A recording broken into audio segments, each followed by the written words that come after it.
Thank you for joining and welcome to another consultation and discussion for the study of environmental and social risk assessment and management consultations of the Asian Development Bank. This consultation forms part of the stakeholder engagement that supports the Safeguard Policy Review and Update process, or the SPRU, as you may hear us refer to it as. It's nice to see so many new as well as returning colleagues joining and showing interest in the environmental and social risk assessment consultations. My name is Azim Manji. I'm your consultation moderator for this session. This is our 11th thematic consultation topic or theme so far, and this is the first in a series of consultations and discussions on environmental and social risk assessment. In today's consultation, we are joined not only by Director Bruce Dunn of the Sustainable Development and Climate Change Department in the ADB, but also by Mr. Radar Kvam and also Charles De Leva, both of whom are internationally recognized specialists in this area. Other specialists and consultants and advisors from the ADB are also here and joining in the consultation and will be presenting materials to target the discussion.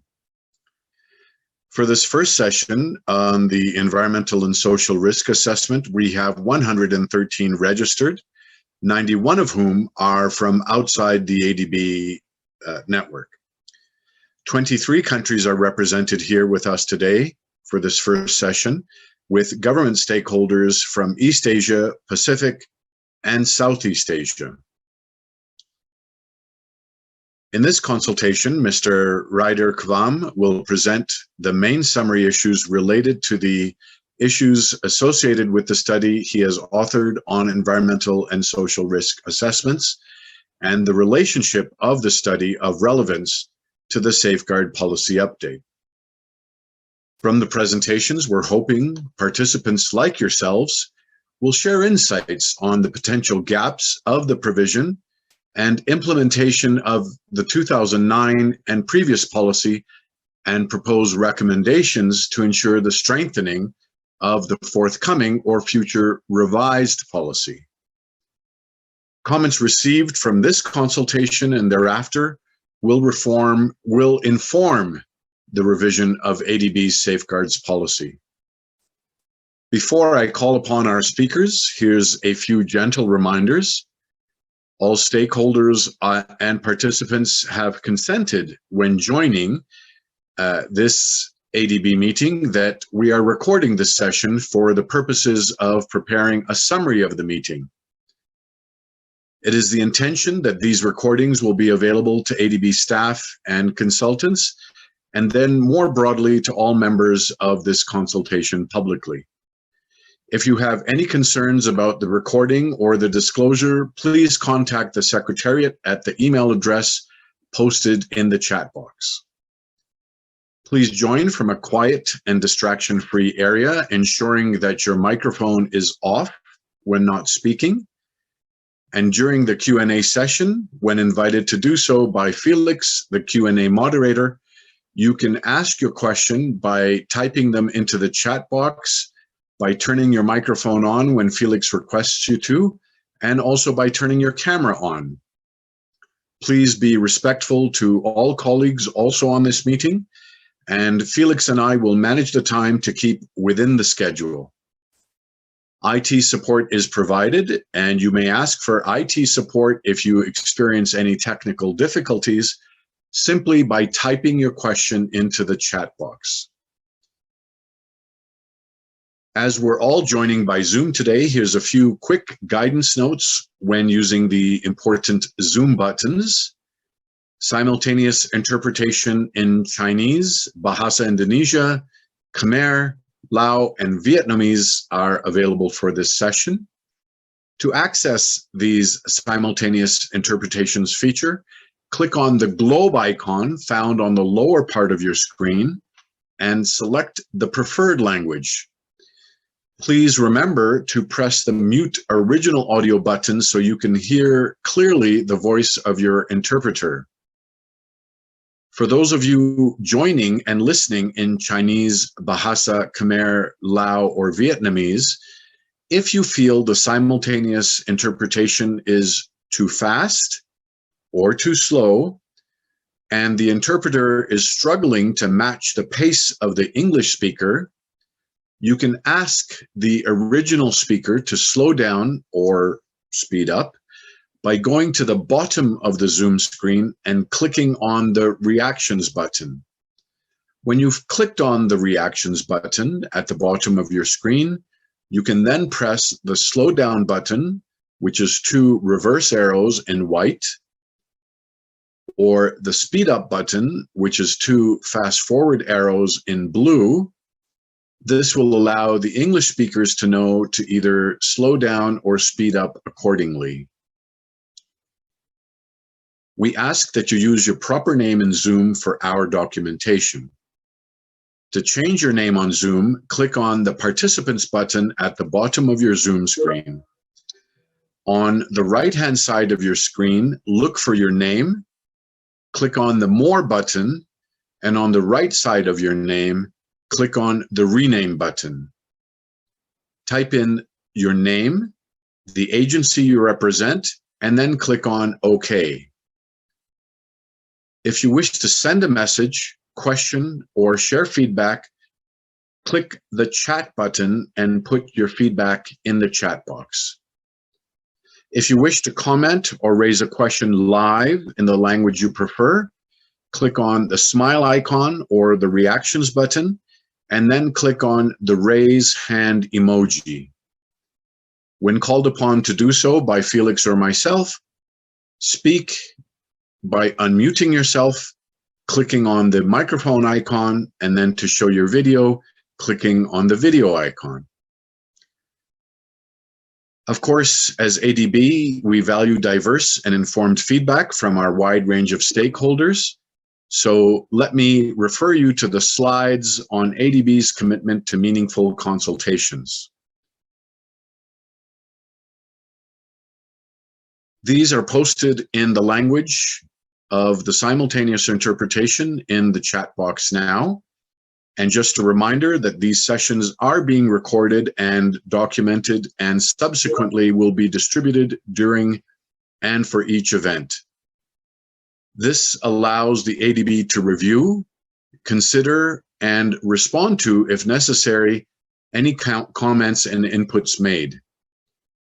If you wish to opt out of the recording and/or distribution of the recording, please contact the Secretariat through the email address at the bottom of the screen. In this consultation, we have about 2 hours, and here's what we have planned to maximize our time as well as your time. First, Bruce Dunn will provide welcome remarks. Mr. Dunn, as a reminder, is the Director of the Safeguards Division in ADB's Sustainable Development and Climate Change Department.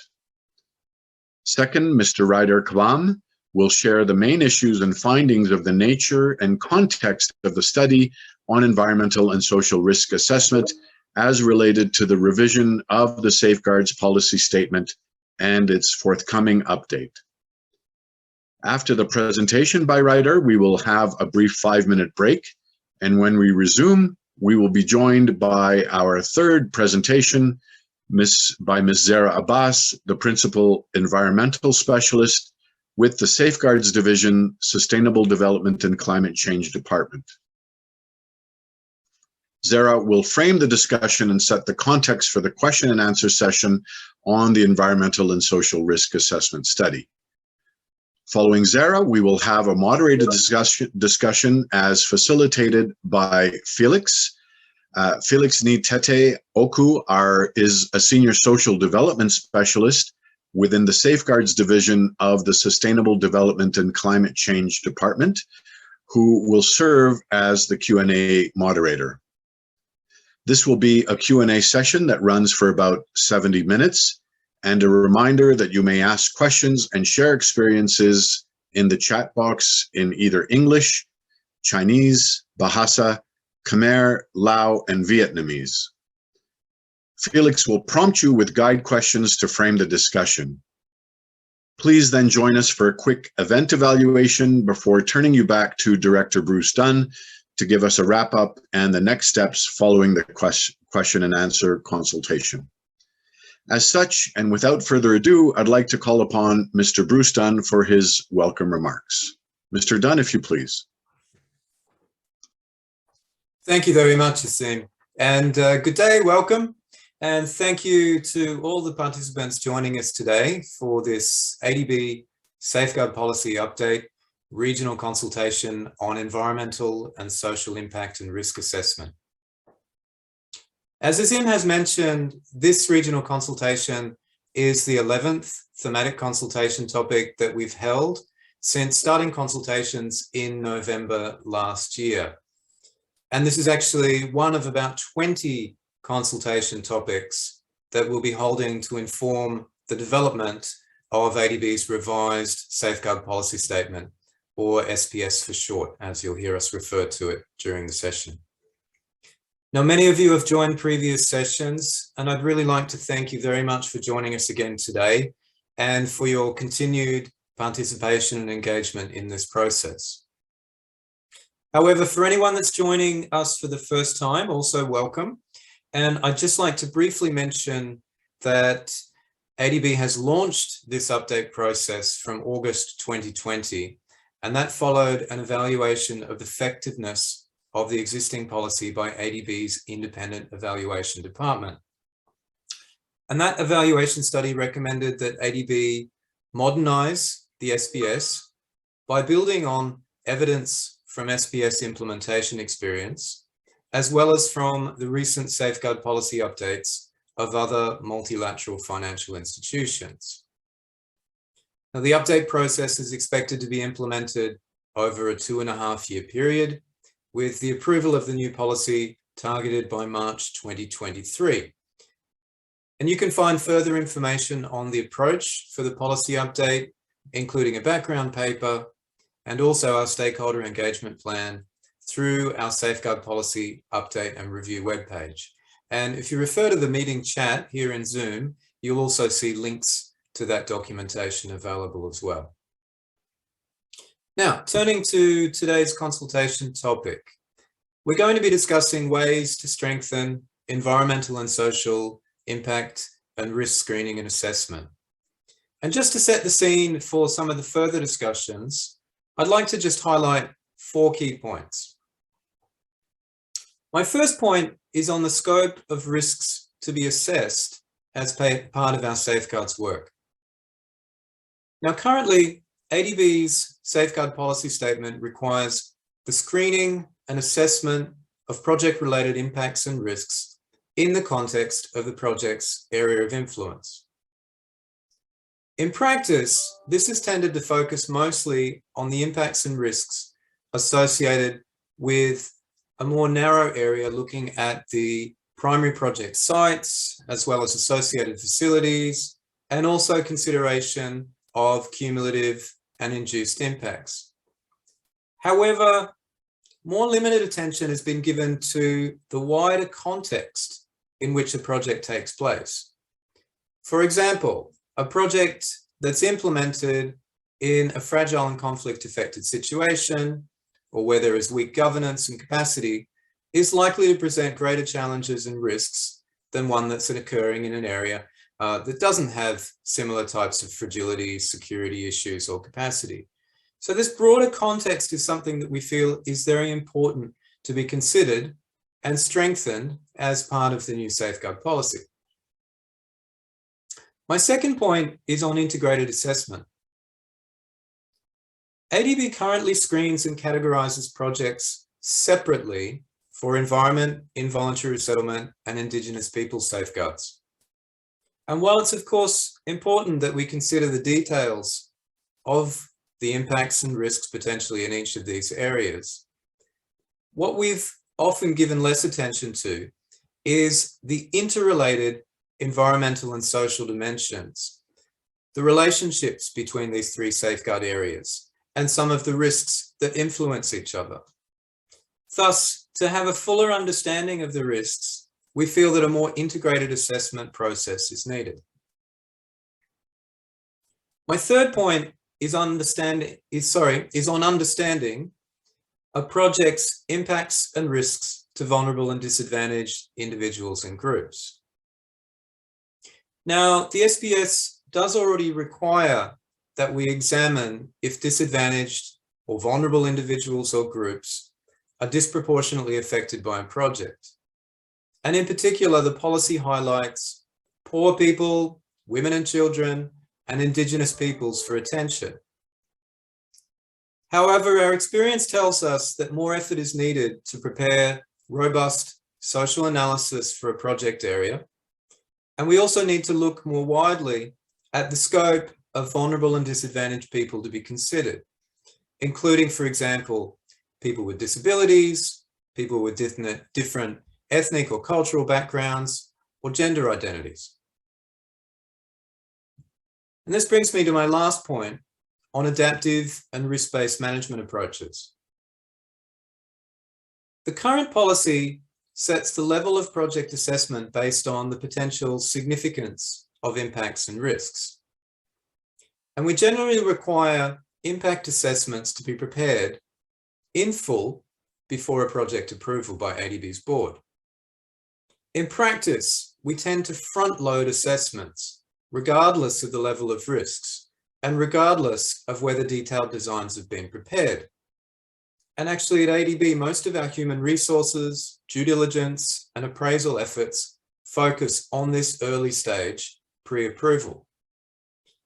However, more attention is needed across the project cycle, and we feel that there is scope to take a more risk-based approach, such that projects with higher levels of risks should require more intensive upfront preparation and management, while for projects with lower risks, there may be opportunities for increased flexibility in terms of requirements before and after ADB board approval and across the entire spectrum of implementation. But this is a balance that we need to consider quite carefully and get right. Now, those 4 points are just intended to provide a little bit of context and background for today's discussion. And we'll now be hearing two presentations, as you've heard from the introduction of the agenda. Firstly, by Mr. Ryder Thum, who's going to be presenting his background analysis, also looking at good practices and emerging issues. And then secondly, Ms. Sarah Abbas from the ADB will be presenting some of the directions that we're looking at taking for the new policy.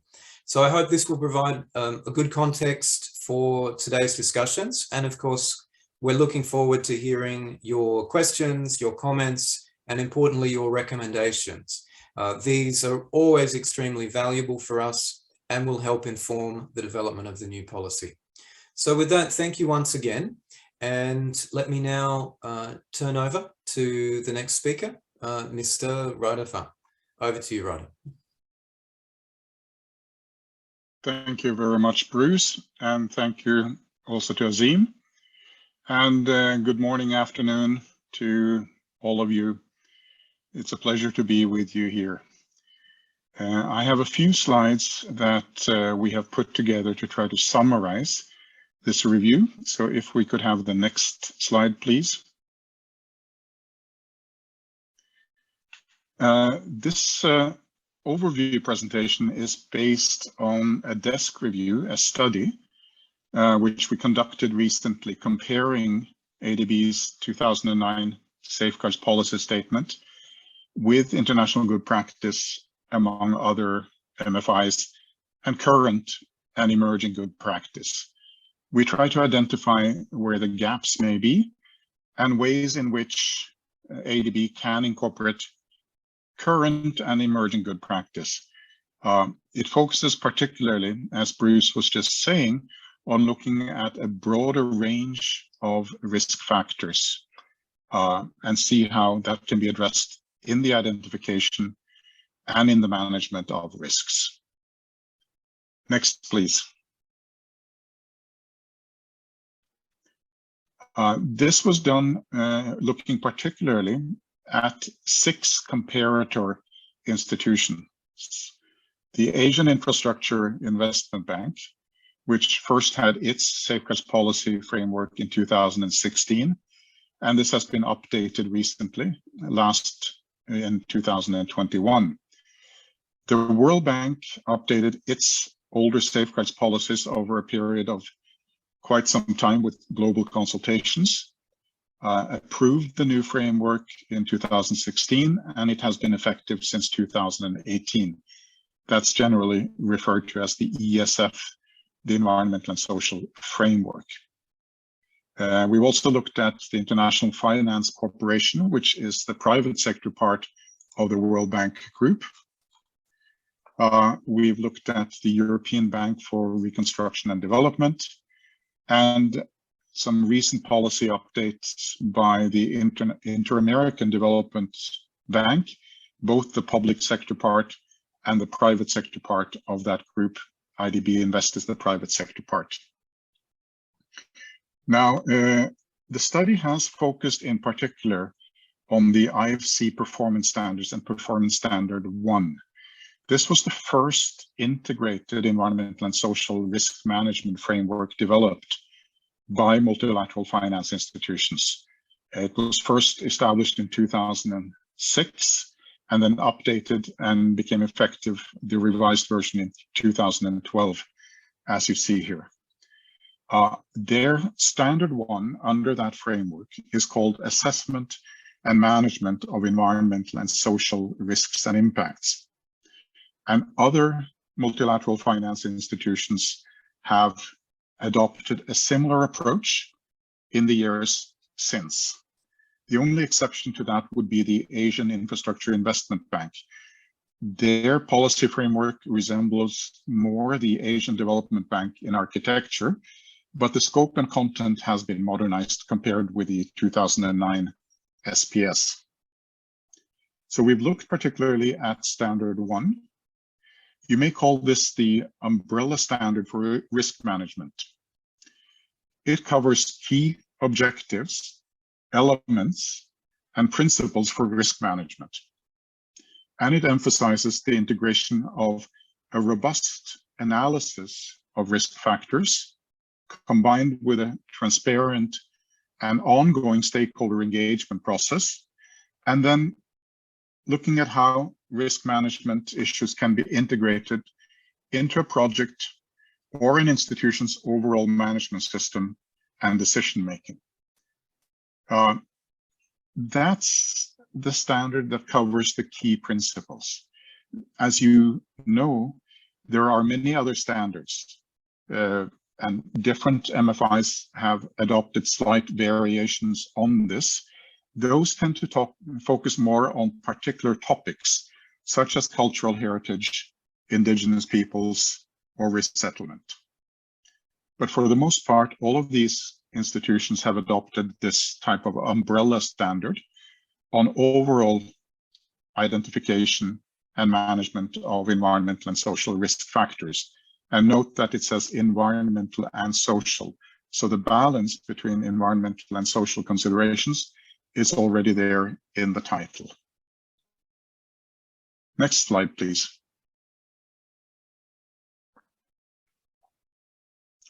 So there are many, many different topics that have been discussed and developed in recent years. But to summarize some of the areas of focus, these are some of the key aspects that you see in this slide. Some key points to note here would be that, just as Bruce was just saying, the older systems of safeguards tended to focus more on the physical environment, pollution management, forests, natural resources, and less on social aspects of development. There were social standards, but they were generally limited to resettlement and to indigenous peoples. And this is reflected in national legislation in most countries. And in practice, countries have legislation on EIA, environmental impact assessment, but it's not as common to find legislation and practice and institutions that address environmental and social impacts and risks in an integrated manner. More modern frameworks have expanded the scope of social issues as we said, and we'll talk about some of what these issues are. So what we end up with is a more balanced and integrated process of assessing and managing these factors. Recent frameworks have also put a lot more emphasis on stakeholder engagement, identifying who is affected by a project, who should be involved and consulted, and seeing how different groups and individuals are affected, excuse me, by projects or have an interest in it.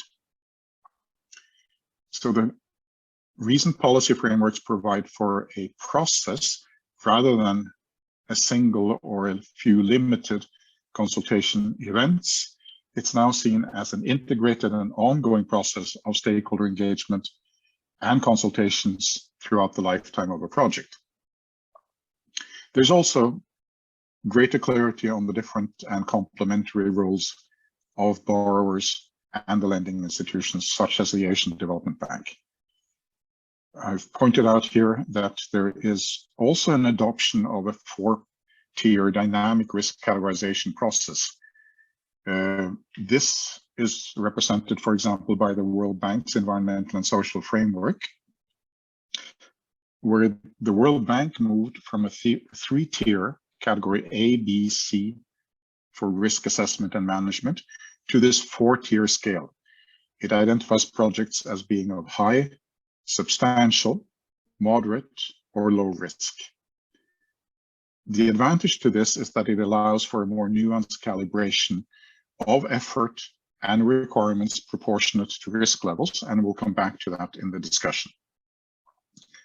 So risk by definition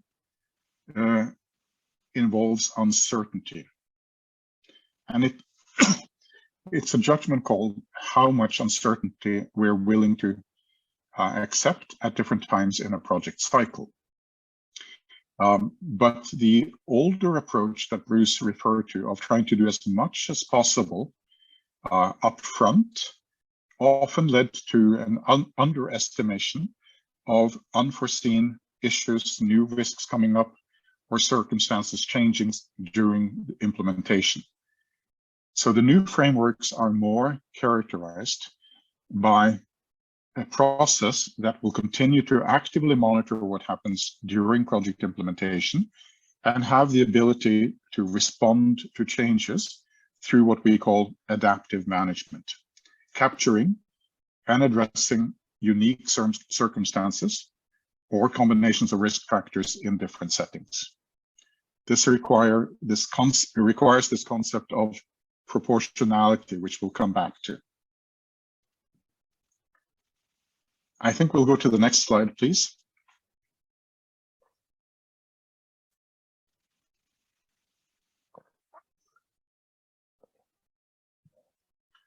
I apologize for the small print on this slide, but you don't really need to read all the details. This is meant to illustrate a typical safeguards policy architecture, the way a number of institutions have adopted it now. It basically distinguishes between 3 levels, as you see on the horizontal lines here. At the top is a series of goals and objectives that are aspirational in nature. They speak to issues such as trying to align with and support countries in achieving sustainable development goals, meeting obligations in international conventions that they may have signed up to, and going above and beyond project-specific risk management. This is the broader strategic goals of sustainable development. At the next level, in red, is what we would consider mandatory requirements in a policy framework. Here also, it's important to distinguish between, on the one hand, policies and standards that contain the core principles, elements of environment and social topics, and the expected outcomes in a risk management process. For the borrowing institution, for the client, this would mean applying a series of standards, starting with, as I said, the umbrella standard on environmental and social risk assessment and management. That's on the right side of the slide here. As an example, using the IFC performance standards, and most institutions, including the World Bank, including the Inter-American Development Bank, have based their models on the IFC performance standards, but go in more recent policy updates, gone above and beyond that in some areas.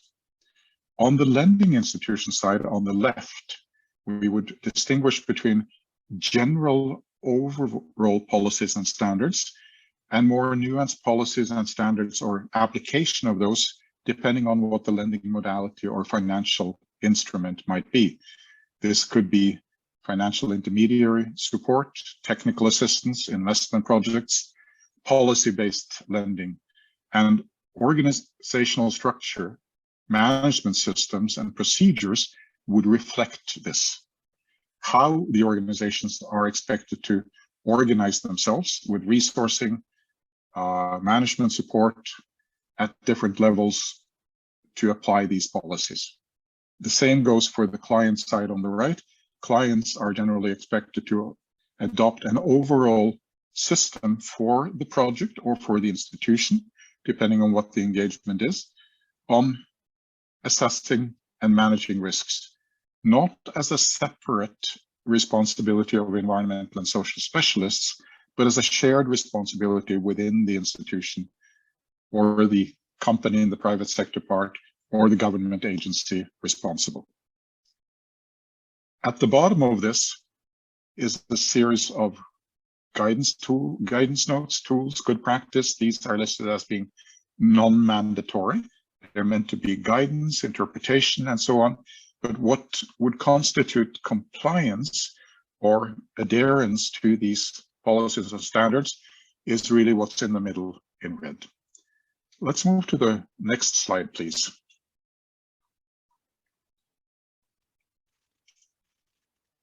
So when we look at different risk factors and when we try to look at a more comprehensive set of issues, expanding the scope of relevant factors, there's different ways to do it. A useful way is to group it into these 5 groups or clusters of risks. First and foremost, number 1, we're concerned with direct and indirect negative impact, potential negative impacts that projects may cause or contribute to. Causality would be direct attribution to a project. Contribution could be with other third parties as well and other groups. For example, cumulative impacts. Secondly, we would consider inherent risk factors in different sectors. An example of that would be that typically a mining project or a large hydropower project would normally involve a higher level of environmental and social risk than what a health or an education project would involve. But what matters is not just what you do, but where you do it and to whom you do it, if we can say so. So the vulnerability and sensitivity, point 3, in the operating environment is crucial, both on the natural and on the environmental side. We're concerned with whether this is an area of high biodiversity value, critical natural habitat, an area where there's resource depletion, or that might be characterized by natural disasters and climate-related events.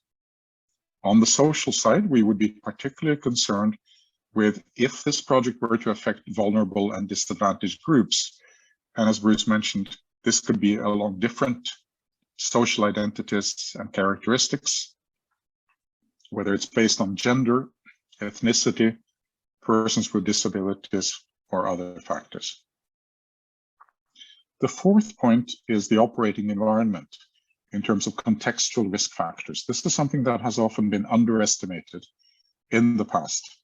But projects that operate in settings of fragility and conflict and violence make it much harder to achieve the objectives we want to achieve through a robust risk management system. People are more vulnerable. It may be impossible to access different locations because of security considerations. Stakeholder consultations may be more difficult. A number of factors like that. There could be historical legacy issues, histories of distrust between a government and a local community. There could be, for example, association with persistent human rights abuses in a setting, land conflicts. So these types of contextual risk factors are not something the project is responsible for directly. The project has not caused this, but they will affect the risks that the projects would be responsible for managing, and they would be making it much more difficult to achieve the project objectives. And finally, the fifth point here, that we've also not focused enough on in the past, issues of capacity of institutional management systems on the part of different groups involved in managing this process. So resources, budgets, support, experience, political will and commitment, all of these matter in terms of a project's overall risk profile, you might say. So a more modern risk assessment and management process would look at these different issues. Next slide, please. I want to try to illustrate this a little bit. If we think of a typical investment timeline, we start at the concept. We have a period of preparing a project. At some point, it's being reviewed for approval, it's being negotiated, a contract is signed, and then it goes through a longer period, often many years of implementation, and then there's a transition and closing phase. Now, modern policy frameworks do not put all the necessary actions before approval. They sequence these so that a number of things can be done before the project is approved, but many actions can be done after the project has been approved also. This is typically then summarized as part of a project's legal agreement in an action or a commitment plan. Let me try to illustrate this and how this would be different in different risk settings. Next click, please. So this is meant to illustrate that projects may be, to use one scale, of low, moderate, substantial, or high risk. Next click, please. Go back one click. Just to focus on this first. A project that is of low to moderate risk would require fewer actions, less effort for each of these actions, and a number of them can be done after a project has been approved. Now go to the next click. A project of high risk and scale and complexity would look more like this. Many more actions altogether. Each action would require more effort, and more of them would need to be done probably before the project could be approved, but that would be followed by also an intensive effort of implementation, monitoring, supervision, implementation support during the lifetime of the project. So the level of effort and the cost and the resources involved would depend on project risk levels. Next slide, please. Let's try to illustrate this to give some examples. Not all studies and plans should necessarily be finished before a project is approved. If you have a biodiversity assessment, for example, it could be that it needs to be done over a longer period of time to allow for seasonal differences, migration of animals, for example. If you have a stakeholder engagement plan to discuss, to prepare for the consultation process, well, this would normally need to be updated and modified as circumstances change during project implementation. If a project is likely to involve resettlement, but we're not sure if it will, we might prepare a framework for dealing with resettlement. And then as designs are finalized, we would make those concrete into site-specific resettlement action plans.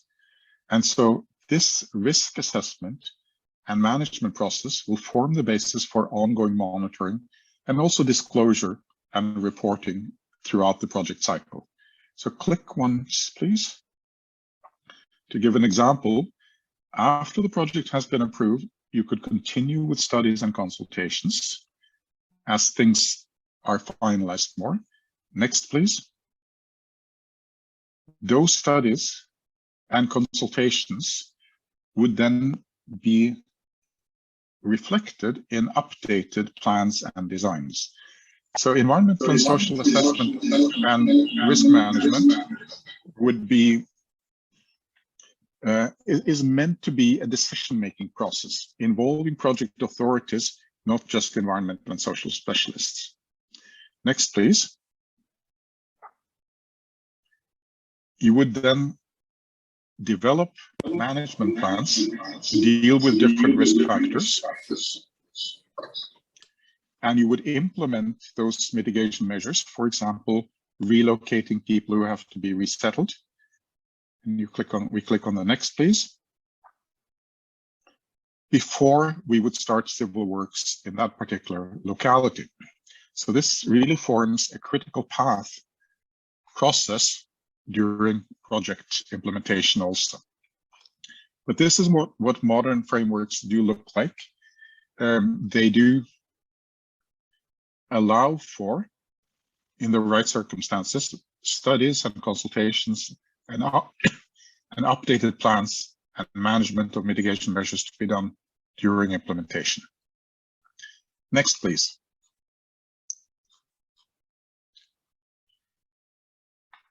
We now try not to think of environmental impact assessment or even environmental and social impact assessment, but rather we use the term environmental and social assessment as a process. This is no longer considered just a single study with a report, because it is this integrated process that we've talked about of analytical work, of participatory work and consultations with different project stakeholders, and then decision making where these issues are integrated into project design and implementation and management decisions throughout the lifetime of a project. So the assessment process, which we have illustrated here as an umbrella process, because it goes throughout the lifetime of the project rather than as a single point, can cover many topics. There are key environmental topics such as biodiversity, forests, natural resources, hazardous waste issues, pest management on the left. There are many social topics on the right, such as indigenous peoples, resettlement, gender equality, social inclusion and vulnerable groups, labor and working conditions. And there are many cross-cutting considerations that are both environmental and social in nature. Cultural heritage. Cultural heritage may be a physical thing. It could be a mountain. It could be a sacred grove of trees, but it could also be the spiritual values that people ascribe to those things. Environmental health and safety, occupational health and safety, community health and safety, supply chain related issues cover environmental and social issues. So this umbrella process is something that goes throughout the lifetime of a project. In the project cycle, early on, the early screening and scoping will identify and prioritize among these potential topics, and there could be many more than these. And then, of course, would try to prioritize and say, in this setting, we need a more detailed biodiversity assessment. In this situation, we need to look more at labor risks in supply chains, or we may want to see how greater gender equality can be promoted. So This is narrowed down. It is prioritized through a screening and scoping process early on. Let's take considerations, for example, for disadvantaged and vulnerable groups. If you'll go to the next slide, please. There are at least 4 key considerations that we should keep in mind when it comes to how project may affect people, both individuals and groups, that are vulnerable or disadvantaged in the development setting. First is that they may have less resilience, been less able to manage negative impacts such as displacement and resettlement, or such as loss of natural resources that a project may cause or contribute to. So they may be, as it says in the first point, disproportionately affected by project-related adverse impacts. The second point is that even if there are no negative impacts, there may be issues of systemic discrimination. It could be gender inequality, it could be ethnic minorities, it could be discrimination against persons with physical or mental disabilities, or speak a different language from the majority language. All of these aspects may prevent groups from accessing project benefits. So there could be a process of unequal access to benefits, even if there are no direct negative impacts. Thirdly, vulnerable and disadvantaged groups generally do not have the same level of influence and power as many other groups in society do, and they may have less voice or less ability to make their voices heard in a consultation process. So these 3 first points are all about risk management. The fourth point is really going above and beyond risk management. It's about looking at development opportunities and benefits and saying, how can we target benefits and opportunities to different groups? If we click on the next, an important aspect of this is that these types of social identities of disadvantage or vulnerability do not exist in isolation. Persons are often characterized by multiple identities at the same time.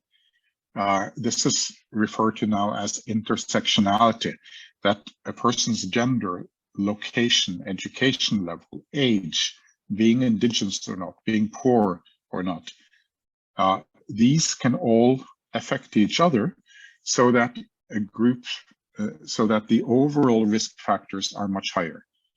An example would be an illiterate woman with a disability in an ethnic minority. She may be at far higher risk in relation to a project's impacts than, for example, local town elites. Next slide, please.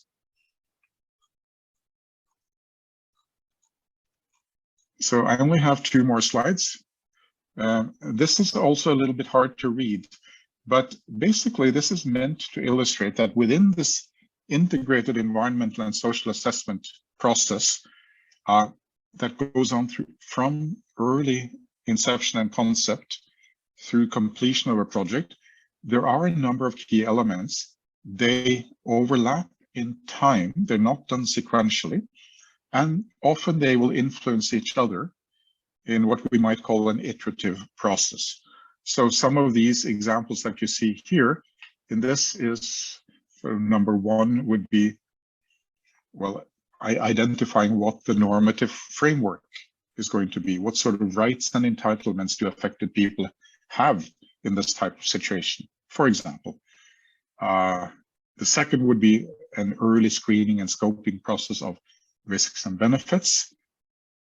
Identifying and engaging with, consulting with stakeholders is that long bar you see as number 3 there, because stakeholder engagement is an ongoing process throughout the lifetime of the project. And other aspects are done perhaps continuously, perhaps a bit more intermittently, such as, for example, number 7, integrating the environmental and social issues into project design. You do a great deal of that during the preparation, but it would also continue as we adapt and modify designs and respond to that during the implementation period. Similarly, the last point would be about project implementation, but it would cover a number of these issues above. It would include monitoring, and it would include adaptive management. So let me just take one more slide, and then we shall leave. Just to summarize some of these aspects that the study brought out, comparing current good practice, emerging good practice, and how other multilaterals have addressed these issues. Number one is to make sure that the policy frameworks, what we often call the safeguards policy framework, balances environmental and social factors in an integrated way. Secondly, defining risk assessment and management as an ongoing process with really three pillars. It is analytical in identifying the issues. It is participatory in terms of engaging with project stakeholders, and it is a management process that integrates these issues operationally in project design and implementation. Modern frameworks also have better targeting, more emphasis on issues of gender and disadvantaged and vulnerable groups. We've talked about these different clusters or categories of risk factors. So there's a broadening of types of issues that we look at, such as contextual risk factors, which are critical and which were often, as I said, underestimated in the past. We've defined adoption of an environmental and social assessment process, not as a single study, but as an ongoing process that influences management decisions throughout the lifetime of a project.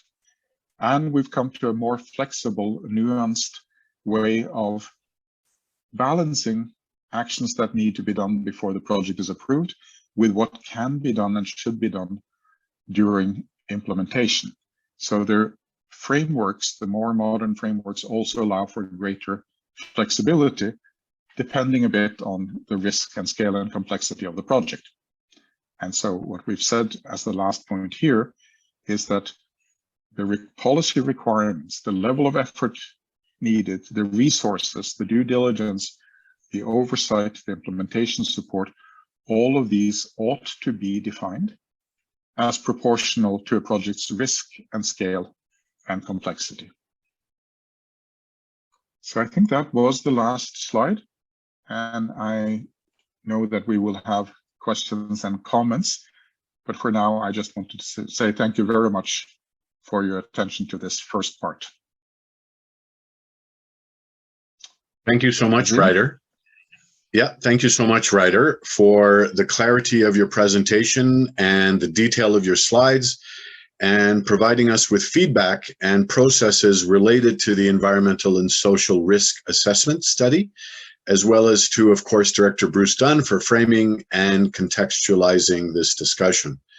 We hope we can get further feedback from you as participants on what the ADB should consider in these general policy topics and areas related to the environmental and social risk assessment during the Q&A session. The session will run for about 70 minutes, but there is some flexibility in that, as I mentioned. Let's now pause for a 5-minute break. Before we do, can I please invite you to think about our poll evaluation, which we will have a little bit later on.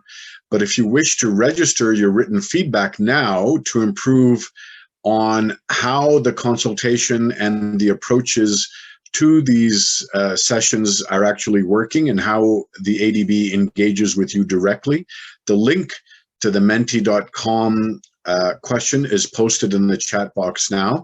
So before you head off to get your tea, coffee, or other favorite drink, just a heads up on some of the guide questions that we would like to think through and provide feedback on when we resume with the Q&A session that's going to be prefaced by the slides of Ms. Zara Abbas, the principal environmental specialist within the Safeguards Division, Sustainable Development and Climate Change Department, who will help us to frame the discussion and set the context of the Q&A session on the environmental and social risk assessment.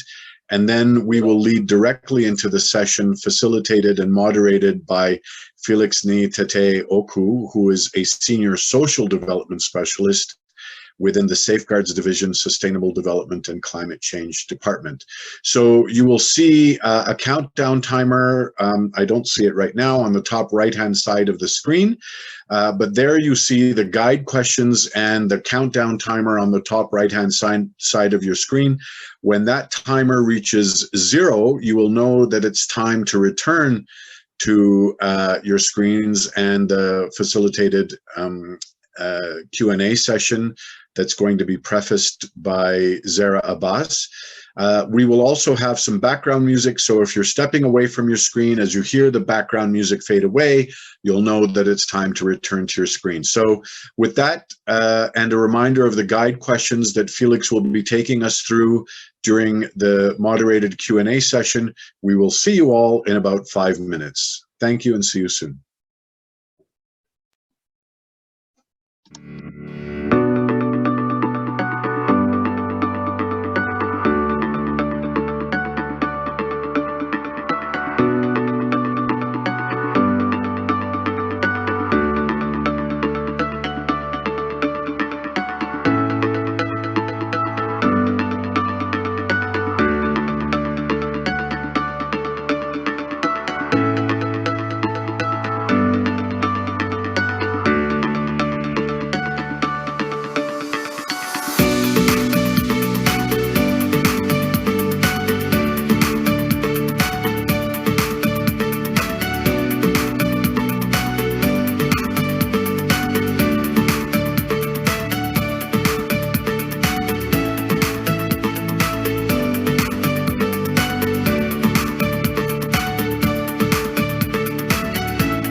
Thank you all very much and welcome back.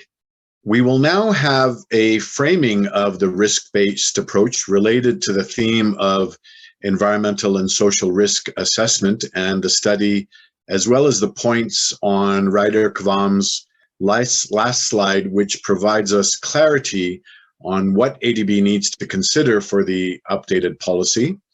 This will be framed by Ms. Zara Abbas, a principal environment specialist within the Safeguards Division, Sustainable Development and Climate Change Department. This context will lead us into the environmental and social risk assessment study discussions as facilitated by Felixni Teti Oku. So with that, Ms. Abbas, over to you, please. Thank you, Azim. And good morning, good day, everybody. The context was already given by Azim. So in order to implement an integrated risk assessment and management approach, ADB will align with the approach adopted by comparator MFIs, and we've identified areas for strengthening. And I'll just mention those areas briefly. These are that there's a need for an integrated risk-based classification. Strengthening of environmental and social impact assessment needs to be undertaken. There needs to be an introduction of an adaptive risk management process. Strengthening safeguards oversight is required. And lastly, a robust capacity building program for our borrowers and the ADB staff needs to be undertaken. So I will now go through these briefly. Don't have much time, but I just wanted to put these out there so that it helps you to frame your questions and your discussion later on. So currently, ADB undertakes significance-based risk classification, and this is done separately across the environmental safeguards, involuntary resettlement, and indigenous peoples safeguards. So, and the most sensitive component determines the category of that particular area, like whether it's either A or B for environment, A or B for IR, and similarly for IP. And this is all done separately. So in the revised policy, we will be considering an integrated risk-based classification system in which there'll be one integrated categorization for the entire project across all safeguards. And that will be based on the location, nature, scale of impacts, and also, most importantly, factoring in borrowers' capacity and other contextual risks, as Ryder just explained. So this approach of integrated risk classification is now being followed by most MFIs. So as part of the environmental assessment process, the current practice to screen, categorize, and assess project impacts will also need to be revised and adapted to incorporate an approach that considers the interlinkages between social and environmental impacts and risks. So the EIA process will need to focus more attention on gender and addressing the impacts and risks faced by disadvantaged and vulnerable groups. And in view of these interlinkages, guidance for integrated social and environmental impact assessment will also need to be strengthened. Next slide, please. So here, I will briefly introduce the next steps that we will be taking to introduce the overall approach. And so most importantly, to ensure the delivery of safeguards outcomes, ADB will need to focus on strengthening project implementation as well as supervision. So to implement a risk assessment and management approach, we'll need to apply the principle of adaptive management. This involves ongoing monitoring and the ability to respond to unforeseen circumstances.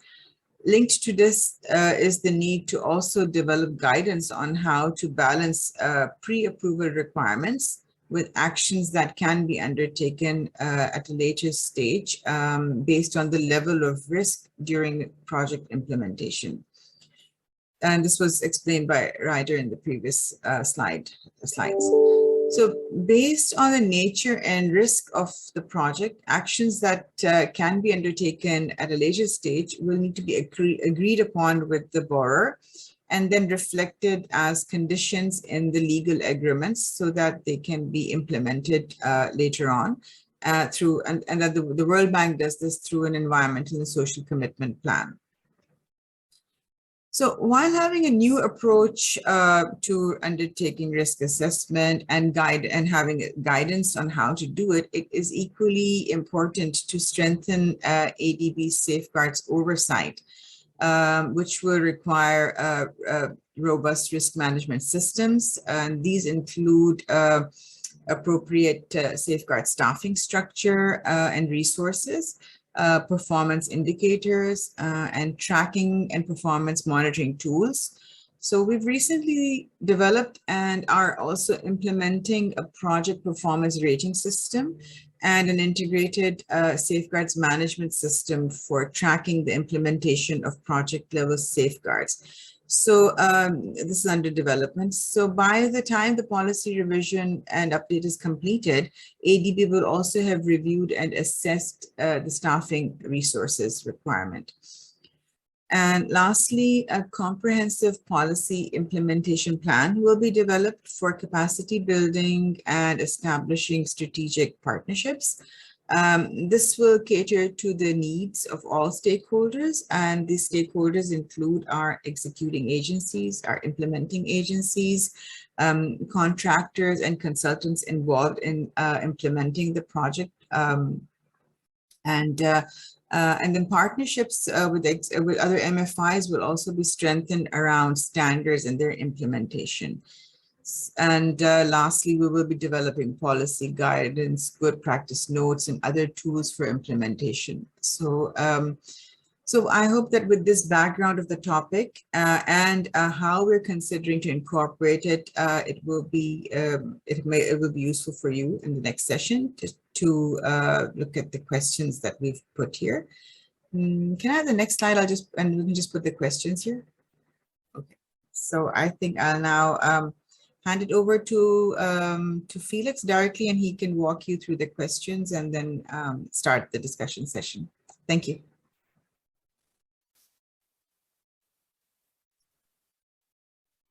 Felix. Yeah, thank you very much, Zara. Can I just confirm that someone could hear me?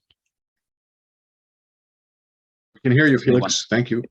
Excellent. Thank you very much, Azim. Thanks for the earlier presentation, introduction by Bruce, and then Ryder, Azim for the moderation up to this part as well, and Zara for the contest for the Q&A.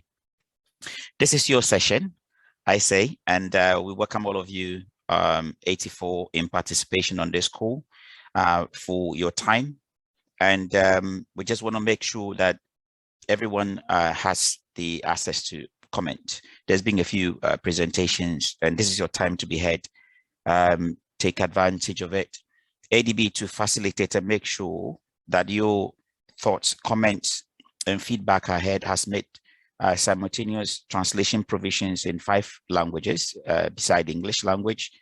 I can see we've got Chinese, we've got Bahasa, we've got Khmer, we've got Lao, and Vietnamese. Please feel free to ask your questions, not necessarily in English, in the language that I've mentioned that is more convenient for you. You could also use the chat box to post your questions. If you're on Zoom, the reactions button is where you can find the raise hand function for you to put your hand up, and then we'll call you accordingly. We'd like to hear you as much as possible. There's a lot of talk from ADB, so we like to break that front and hear your voice as well. So don't be shy. Feel free to raise your hand and we'll call you. In terms of the protocol for answering or taking the calls, we've had 1 or 2 questions that has been sent in advance. So we'll take advanced questions first. Then we'll go to those that have raised their hands. And then after that as well, we could also take questions on the chat box. During the presentations, we've been hearing a few feedback. So if at all possible, we could still hear some feedback. Yeah, I know it's a consultation process, but if at all possible, and you're not speaking, if you could mute your microphone, that would really be very helpful. And if you could stay also from.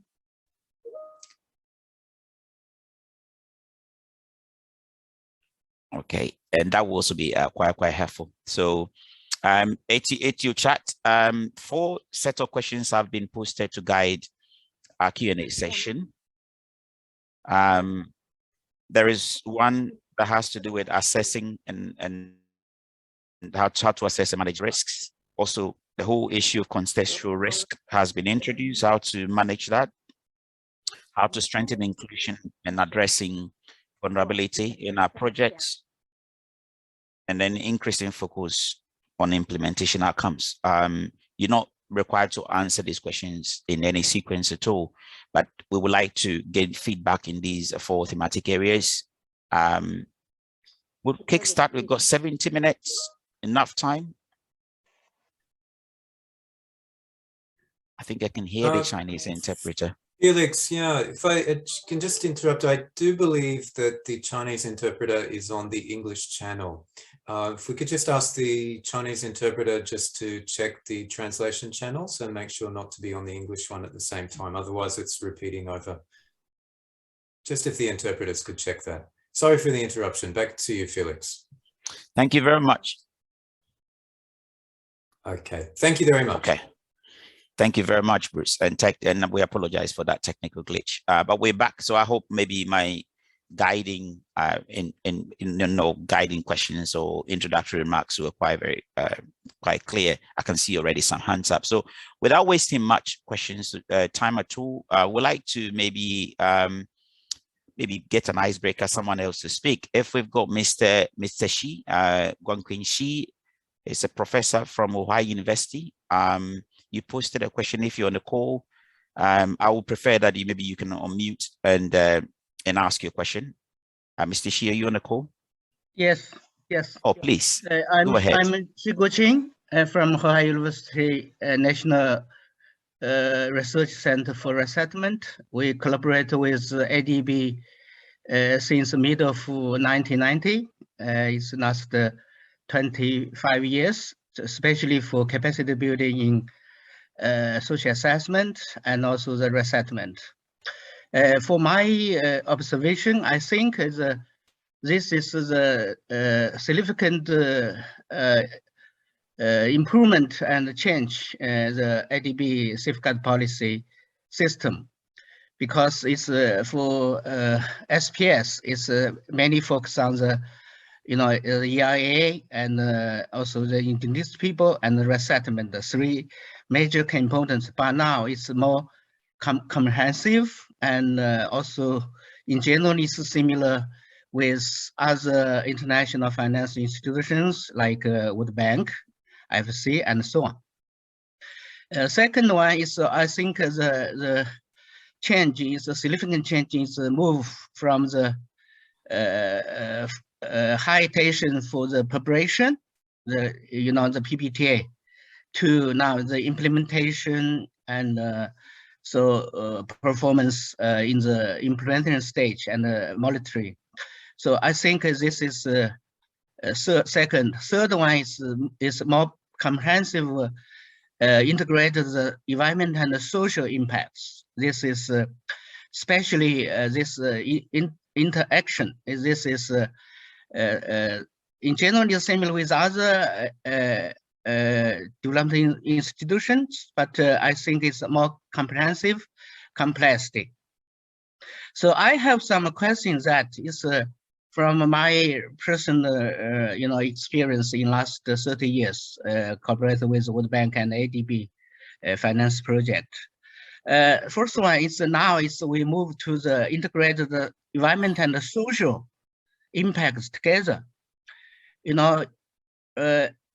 One of the challenges is how to, to identify and analyze and assess the environmental impacts cost social impacts, because it's natural to the human being. So this is how to make this integrated together. integration. So this is one of the issues. What's the methodology? What's the approach? And and also the capacity problem, because the social science and environmental science is normally is nature science. So it's difficult to find many people who has both the background of nature science and the social science. So this is a many challenge for the capacity of this kind of assessment. I have the background of hydraulic engineering, also the sociology, economics, but very few for this kind of background. So this is one of the challenges for the future, how to apply, how to implement this environmental social impacts and risk assessment, how to integrate the environmental group and the social group. What's the strategy planning for the ADB? If we move to the implementation outcomes, but it's we can shorten the time in the preparation, in the planning, in the appraisal, before the appraisal. But we leave many activities to be implementation stage or early stage of the implementation. How to coordinate this kind of preparation and the implementation? It seems that we can shorten the time in the preparation, but we maybe spend more time in the implementation. So this is maybe one of the challenges in the future. So this is I would like to remind this kind of impacts. Thank you. Thank you very much, Professor Shi. We do note your main highlight you. One of the key questions you do acknowledge that the alignment of the SPS or proposed alignment to the SPS is a very marked shift. PPTA that's shifting to the implementation rather than front loading is also a very significant. And then you said it's a comprehensive change that we're gravitating towards integrated assessment. Your question is, what is the approach to risk assessment, having adopted this integrated approach? What is the approach, or how to identify, analyze, in your words that you use for the risk? And then you added the layer of the required capacity that will be required to undertake this risk assessment. I will maybe pose this question in the first instance to Ryder. If you may take that, Ryder, over to you.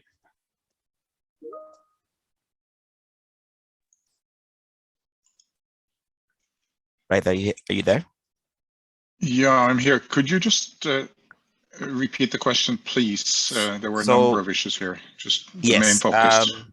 Yeah, the main focus of the question was, given that ADB is now moving from the siloed approach to an integrated approach to risk assessment, how do we identify and analyze that sort of integrated risk assessment? And Mr. Shi was also bringing a heads up that he feels the capacity requirement for the specialist to undertake this risk assessment also needs to be considered.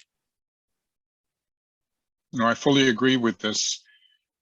I think two things to make clear. One, which was not clear in my presentation, is that this is part of planning and implementing projects. And this responsibility for coordinating this lies with the borrower or the implementing agencies. ADB would be providing advice and guidance and implementation support, but this is something coordinated by the responsible agencies. So I fully agree with Mr. Shi on the difficulty of finding individuals who have this experience of both environmental and social analysis and management. But what I was referring to was not really on an individual basis. I'm saying that at the project level and for the responsible agency, that institution needs to have the capacity to manage both of these issues in an integrated fashion. It's almost impossible to find anybody in the world, I would say, who is a deep technical specialist on every topic covered under these environmental and social risk management frameworks. I have not met them yet. I doubt that they exist. But this is why this takes a team effort. The early scoping and screening of the projects would identify where is it we need more expertise, where do we need to look more in depth, whether it's biodiversity or resettlement with that expertise. But overall, this is an agency and a management responsibility to integrate and coordinate these different aspects and balance them with other issues such as technical considerations, financial considerations, reflect them in procurement processes and so on. So it becomes a management issue at the project or agency level rather than an individual capacity issue. And complex projects will require quite often multidisciplinary teams working on these issues. Thank you very much, Ryder. I hope this clarifies Professor Shi's questions, but feel free, if you have a follow-up question, you could put them in the chat box, or you could hold on and then we will come to you, time permitting. We'll go to our next question, and then we've got a question that was sent in advance by Mr. Simeon Samson. Mr. Samson is an acting manager, Project Infrastructure Department of Lands and Physical Planning from Papua New Guinea. And his question was, what are the imminent risks in effective ADB-funded project delivery in Papua New Guinea in land-related matters? What are the imminent risks in effective ADB-funded project delivery in Papua New Guinea in land-related matters? If I may maybe post this to Madhu in the first instance. Madhu? Yes, yes, Felix. Thank you. It's a very, very important question, and it very much relates to our consultation session that will be organized soon for fragile conflict-affected situation countries and small island development countries. Before I really go into, the issues, imminent issues faced for related to land acquisition in Papua New Guinea, I would just like to put a context over here. Like Ryder explained, and also Zara mentioned, that in our in the revised policy, we are really looking at an integrated risk assessment, and the risk assessment happens a classification, and it happens with a couple of factors. One is basically what is the impact of the project, physical impacts of the project, and also try and assess the context in which it happens. And that was also highlighted by Bruce, that in this new policy update, we are also trying to assess the context. Now, when we look at small island development countries, what really the context that comes into mind is geographical remoteness, its small size, the climate change impacts it has. In some cases, there is political instability, there is weak governance system, and obviously low institutional capacity. So given that context, what are the other complications that are there in terms of land acquisition? And what we know is that the complex land tenure system, where a formal system is parallelly existing with a customary, the rights of the customary rights of the indigenous peoples. So now how do you, approach this? So in our ADB projects, from our implementation experience, we have found out that these are some of the challenges, and we have worked around it by, land donation schemes, land transfers to get land. But what we also realize is that there has to be adequate guidance on that. The policy has to basically specify certain things that will be considered for these kind of risks that happen from land acquisition. Another issue that we also find is a presence of military personnel. Maybe that is needed, but it might, intimidate local community, and sometimes it has a very different impact. So consultation also becomes an issue. Then the remoteness also leads to increased cost in assessments, environmental assessment, social assessment, the entire consultation process, monitoring, everything, the costs also increase. So what ADB is also doing is trying to tease out all these issues in situations in these specific countries to find out what the policy direction should be in the revised policy, what kind of provisions can be. And today's discussion on integrated assessment for environmental and social risk is very crucial, is because we see that all the risks that I mentioned in terms of the different kinds of traditional land ownership structures, the low borrower capacity, issues of fragility, poor contract enforcement, and even poor implementation of local regulations. These are something that will come out at the very early stage when we classify projects in when we actually apply our revised policy. So what I would also, now coming to Papua New Guinea, what I would like to mention is that the country partnership strategy for PNG, it prioritizes the need to improve the implementation and compliance with social and environmental safeguards and address issues around, as I mentioned, complex land ownership structures, weak bureaucratic capacities, and not so consistently applied local regulations, and also work on poor contract enforcement. So some of the issues are already identified and they are being highlighted in the country partnership strategies. Our colleagues have also worked on a shared approach in collaboration with the other MFIs to ensure that, even especially clients with poor capacities don't face that, okay, somebody's asking for this document, somebody's asking for that document or this assessment. So there is a common approach and a shared approach in how one would deal with all these issues that exist in any given project situation. I would stop there, Felix, and over to you. Thank you very much, Madhu, for that detailed explanation to the question from Mr. Sampson on land-related matters as it pertains to PNG. We'll take the next maybe series of questions. We've got a few ones that are coming in the chat box, and we'll take them in batches. For our next one, we'll take maybe the first two in batches. And apologies if I don't get to pronounce your name correctly. If you come on a call, if you get a chance to come on a call, you could pronounce it so that correctly. So in subsequent pronunciation, I could do that.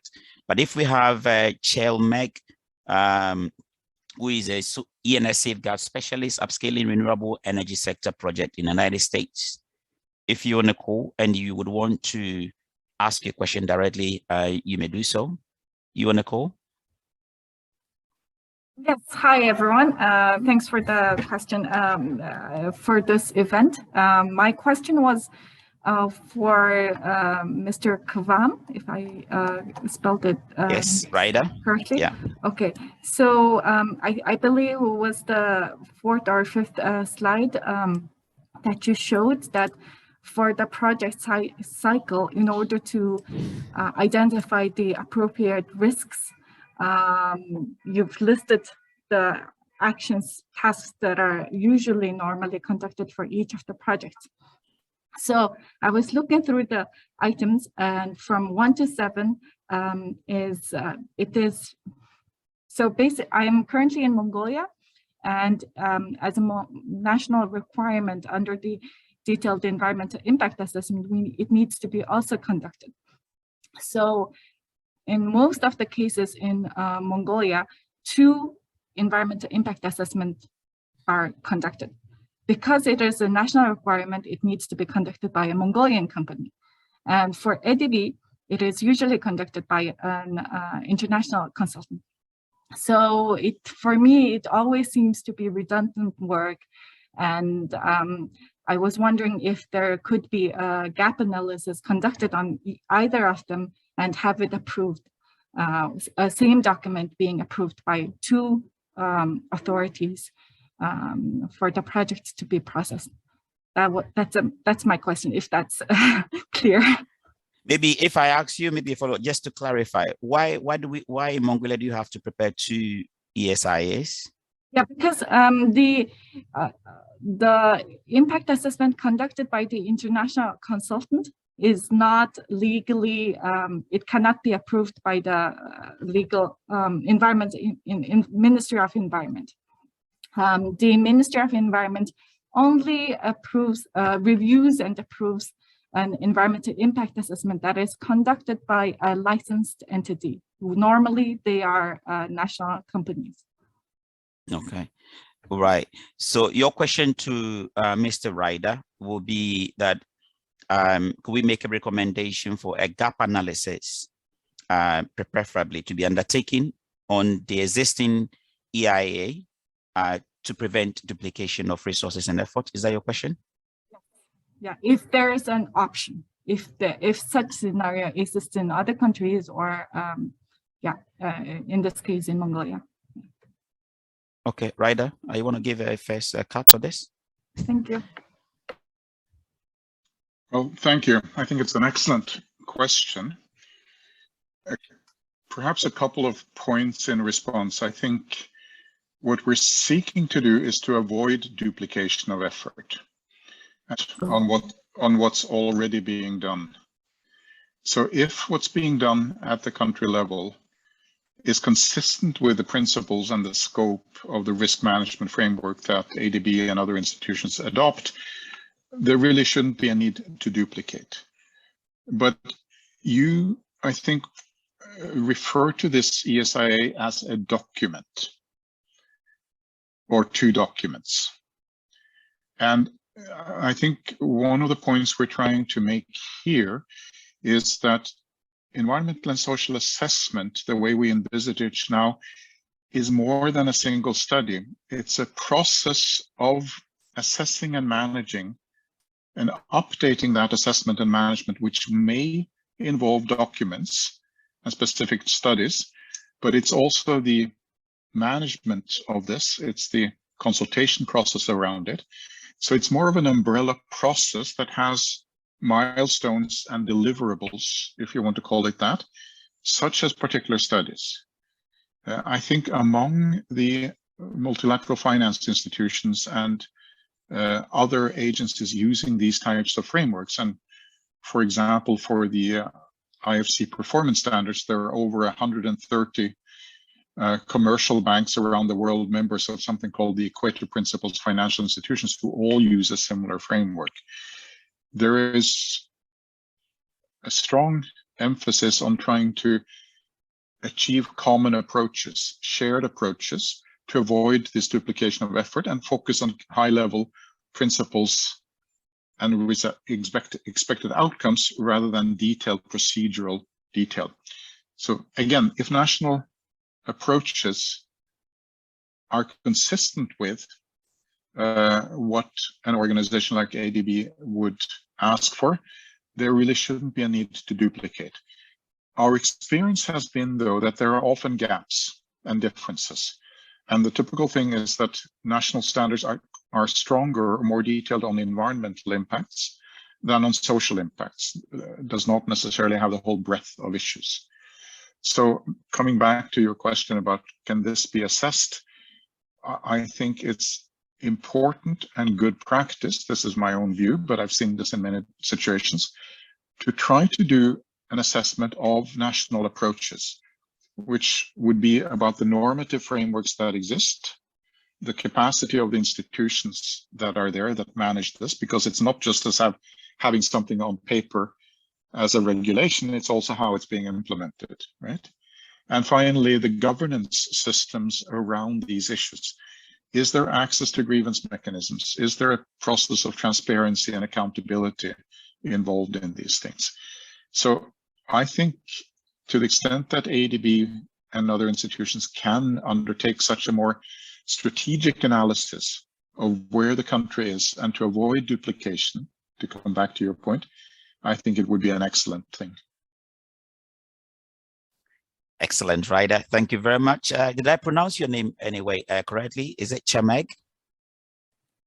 Yeah, Selmek, TS is. Selmek. Okay, thank you very much. I'll put that note. Thank you very much. We move on. I would just want to urge everyone that has posted some questions to keep posting the questions. We would come to you. Just exercise a bit of patience with us. Just been informed, Apollina has left the call. We do acknowledge that we've received your question and we'll come back to it later. We've also got questions from Yi San, and then we've got questions as well from Ravni Lal, Suzanne Taylor as well. If you all just bear with us, in the time being, we just have to call Xiao Junshen. I don't have your designation and the agency that you work for because it's not in our pre-registration details yet. But if you want to call Xiao Junshen and you would want to maybe voice your question out, that would be very much appreciated. You want to call?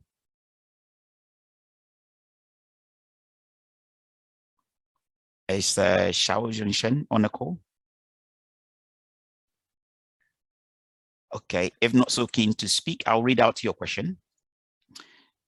Your question states, the scope of environmental and social risk is very wide. In the context of the project, the ability to manage social risk is limited. How to distinguish the boundary of managing social risks is your first question. How do we then distinguish the boundary of managing social risk? The second one is, which are the responsibilities of the government and which are the responsibilities of the program or project proposed? And then how to achieve environmental and social management in proportion to the project. I think there are threefold questions. You do acknowledge social risks are quite very limited in the EIA or ESIA process. So how do we establish the boundaries for it? Designation of roles and responsibility in the ESIA process. And then how do we also achieve overall environmental and social management in proportion to the project?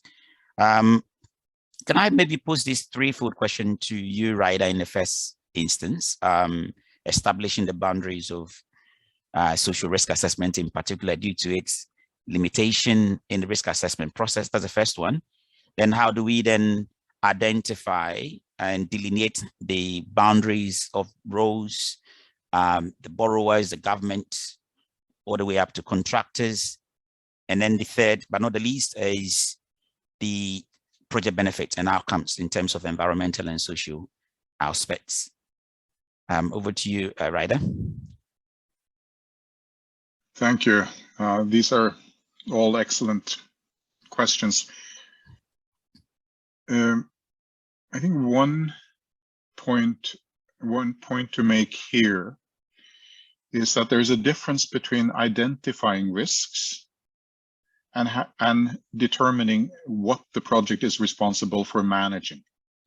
So when I spoke about contextual risk factors, these could be historical legacy issues of mistrust. I worked, just to give an example from a completely different region, Charles de Leva, who's another colleague and on this call, he and I worked together on a project in Panama in Central America many years ago.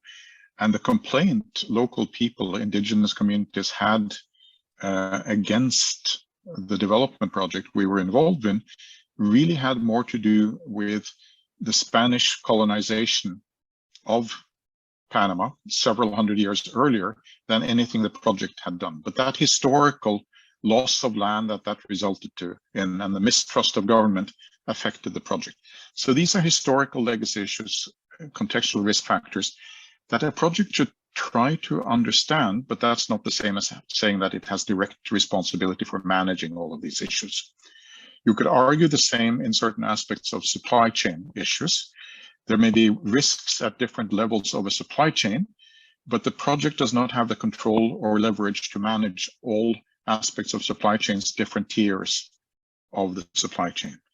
So a good practice approach is to separate the analysis and understanding of the risk and then determining what is this project responsible for and what can it do to apply leverage and try to influence third parties where there's a contribution factor where both the project and other third parties are contributing to an overall larger risk, such as risks of cumulative impacts. When it comes to the boundary of these types of risks that the project is responsible for, I can give one example, and from the World Bank. The World Bank had difficult is defining the boundaries of the project's responsibility, because it was looked at in the past very much from a geographical perspective, trying to sort of create a geographical area where the project was responsible. This proved to be not very practical, not very reasonable. And in the more current environmental and social framework, the responsibility of the project is defined as being related to those activities undertaken by the project. So it's a focus on activities by the project, and those may have adverse impacts of attribution and causality, or more indirect of contribution. So a two-step process of assessing and then determining management, and then defining boundaries through activities. At least that is one approach that has been adopted and seems to be working well. The last part of this question on the responsibility of the government and the responsibility of the program, well, this would not be a difference if it is a sovereign operation where the government is the implementing agency through a line ministry or other agency. It would be the same. The government is responsible.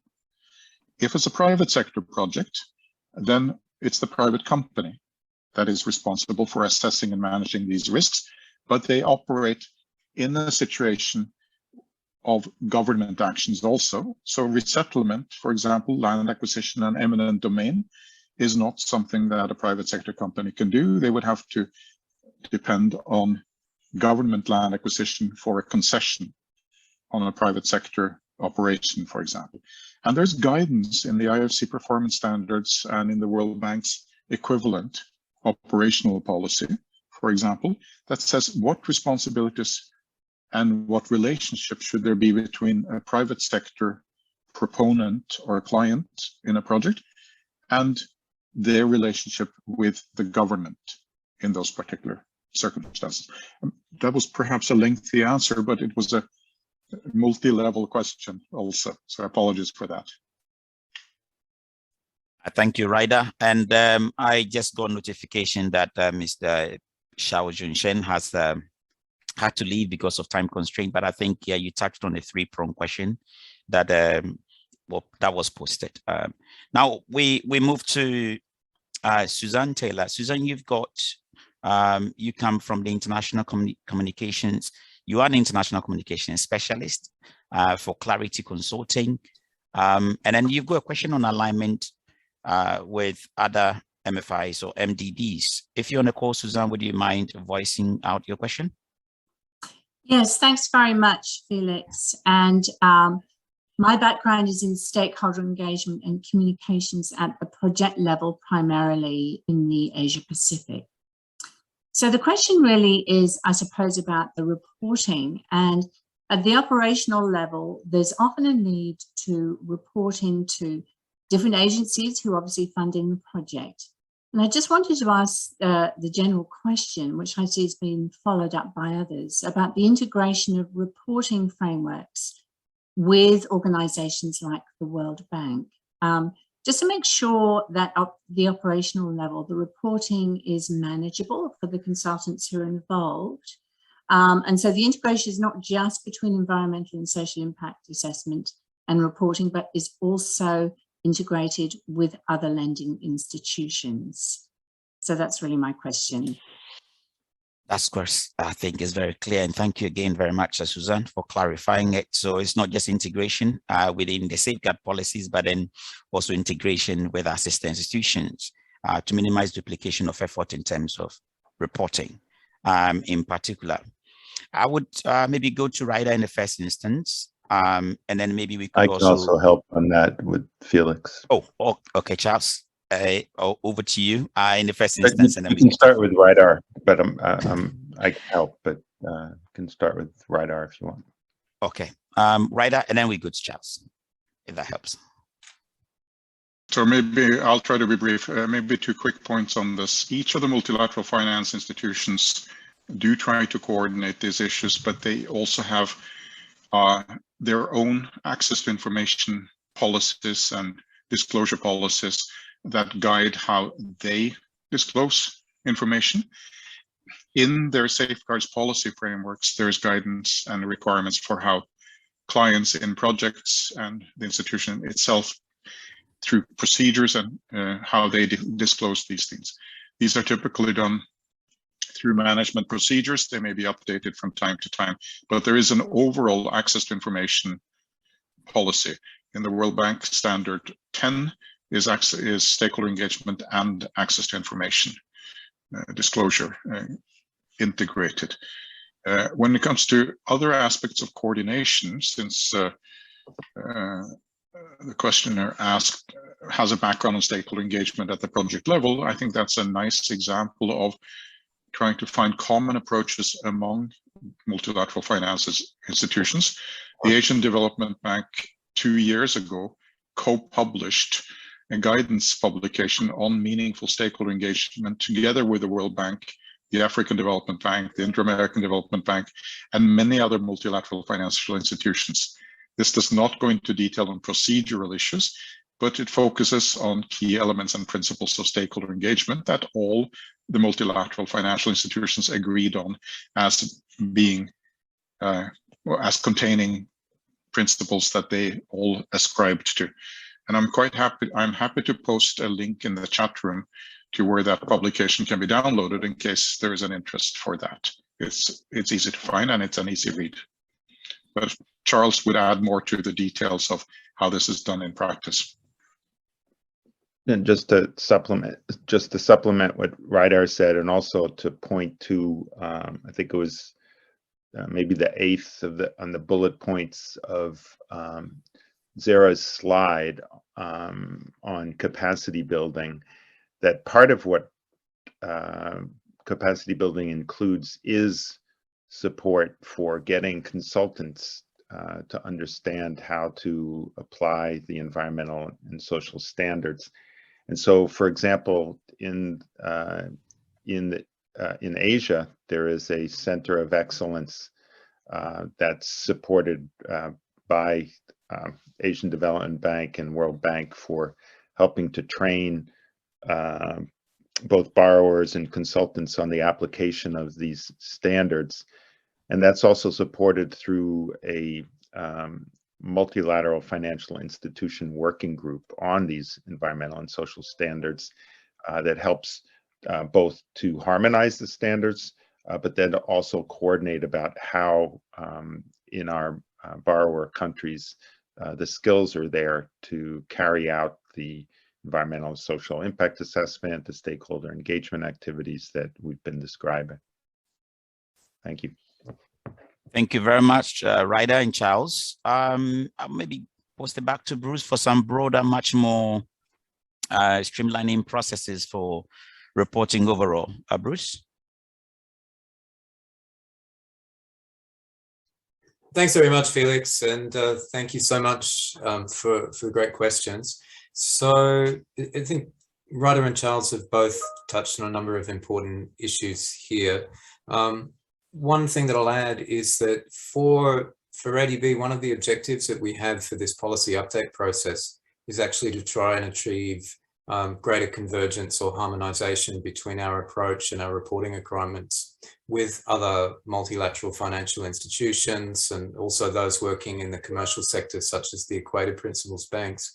The more that we can converge, the more consistency we can have in terms of what is required, but also on the capacity development side. And I see a lot of options here for organizations like the ADB and the World Bank and the IFC and others to be able to continue to work together around building these centers of excellence, such as Charles has just mentioned, or to have more consistent approaches for our capacity development and training programs at the country levels. And actually, we're already starting to develop this. Rydar's mentioned the guidance materials on stakeholder engagement, but recently we've also been producing joint learning materials, such as recently we've just done some joint learning materials with the EBRD, which we posted online, and we can then work together to be able to promote those.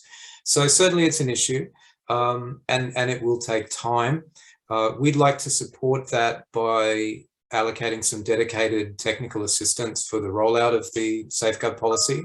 We're planning to prepare that next year and then have that follow the implementation actually before the implementation of the new policy starts. So that's something that we're already starting to look at. Thanks, Felix. Thank you very much, Bruce, for that enhancements as well to co-financing arrangement with ADB and our sister institutions. We move next to Ravnil Lal. Ravnil, you head of risk and compliance, Fiji Roads Authority. You on the call, Ravnil?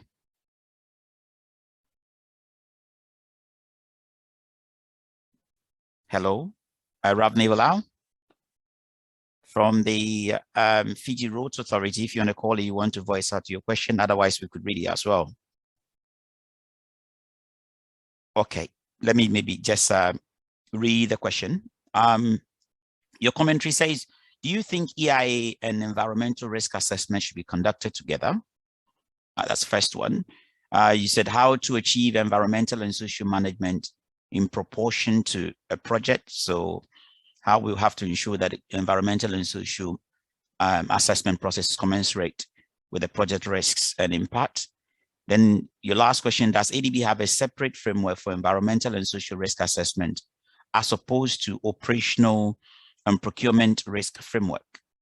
Or does this form part of the overall risk management framework? So it's a three sort of prong question. I would maybe pose in the first instance to Ryder. Ryder, we've got three set of questions here. The first question is asking whether we thought EIA environmental risk assessment should be conducted together. That's the first one. Then there's a second one that says, how do we achieve environmental and social management in proportion to the project? So I guess, how do we ensure that the ESIA is commensurate to the risk and impact of the project? And the third one has, I think, linkages with the EIA and then the procurement process. I think bidding process may be the most likely issue. Does ADB have a separate framework for environmental and social risk assessment as opposed to operational and procurement risk framework? Or does this form part of the overall risk management framework? Yeah, if I may leave it to you in the first instance.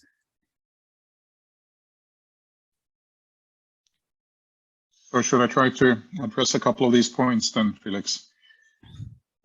The first question you posed was whether EIA, environmental and social issues, should be conducted together. Again, as an overall process, yes. As something that can be done by one person, generally no. You would need different types of expertise. I'm a social anthropologist by training. I would not feel competent to do a biodiversity assessment. Right? But both may be needed, social analysis, biodiversity assessment within a project.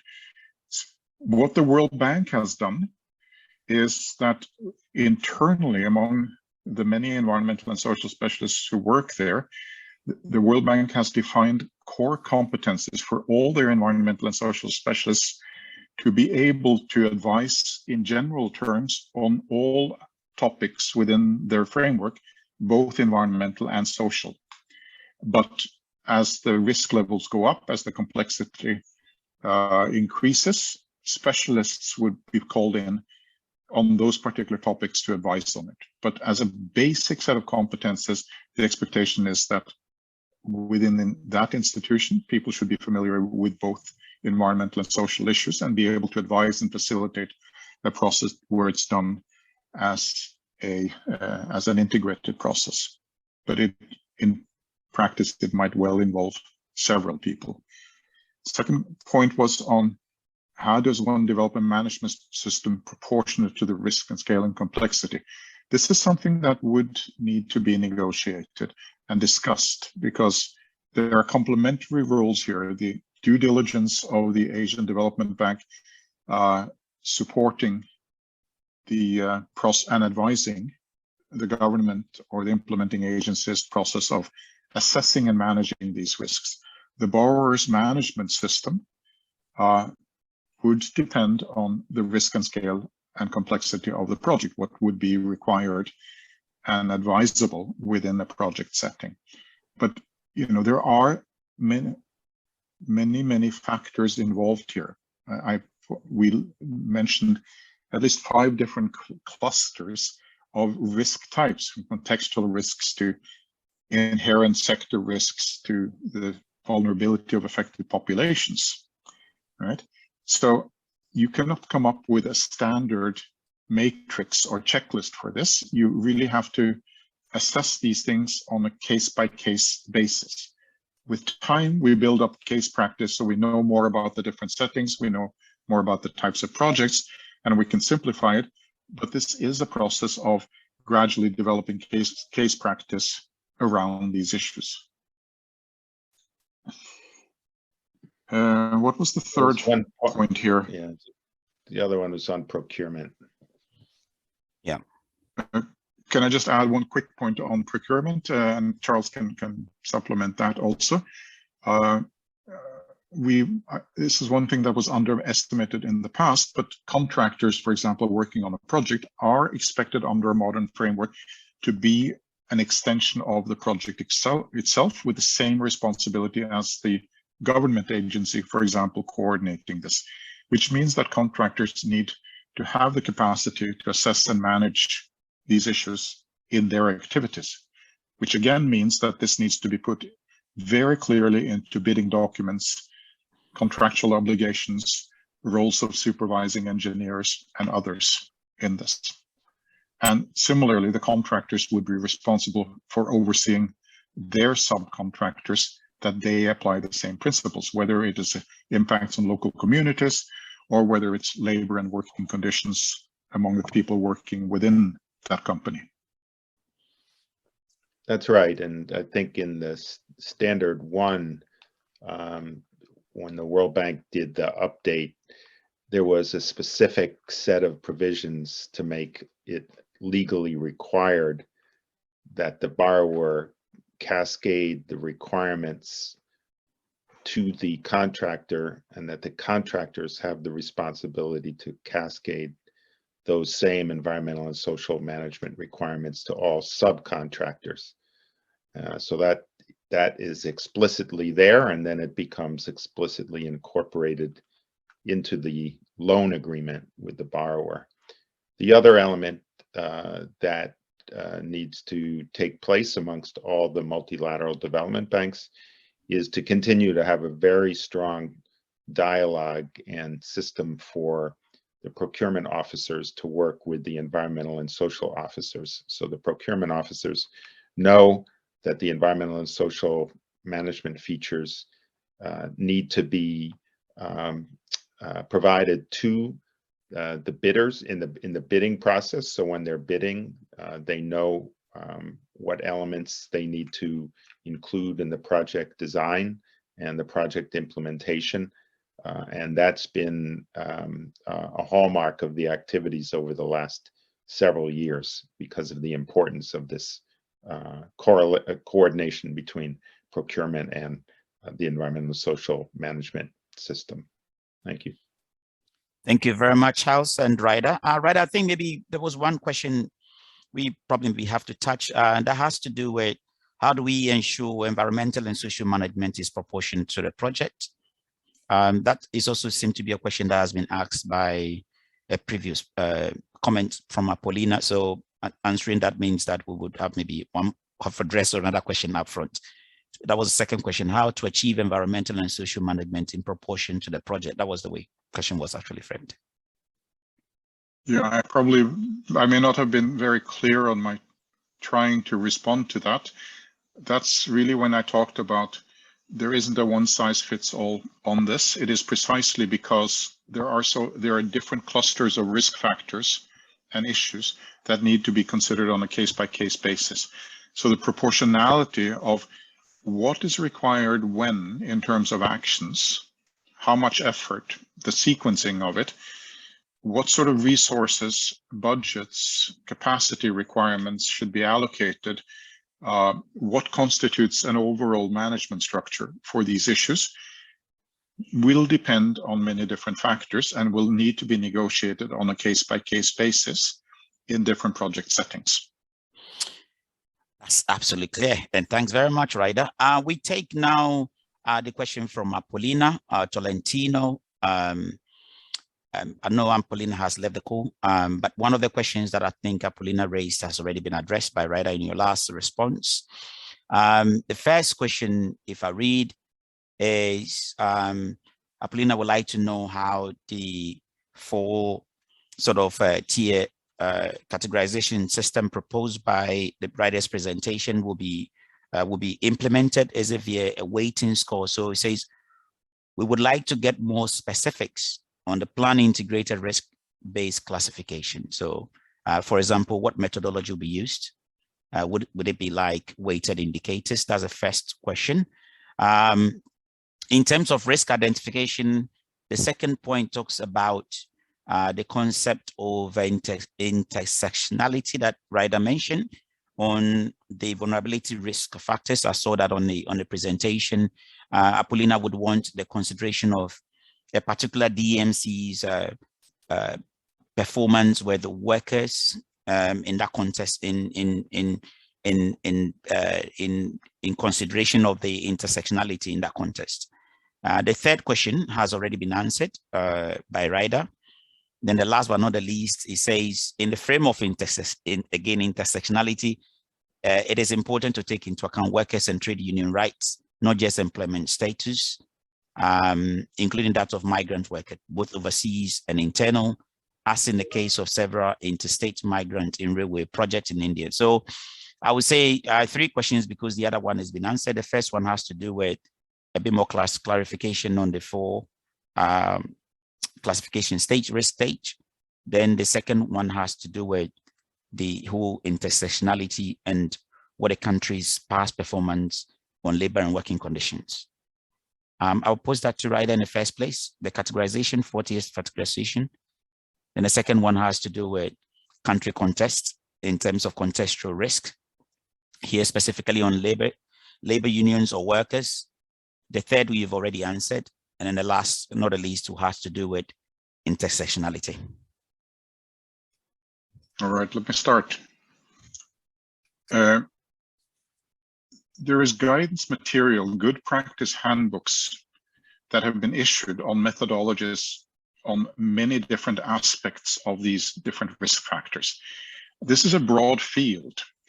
So the MFIs and other institutions, like there's something called the International Association of Impact Assessment. They issue guidance on particular topics. There's integrated guidance on how to do this in practice, for example, in relation to the guidance notes, which is the third tier of the risk architecture that I mentioned, the non-mandatory part, but it's about methodologies, combining quantitative and qualitative indicators, looking at primary and secondary data. Again, there isn't a blueprint for this, but there is a great deal of guidance that has already been issued and continued to be issued.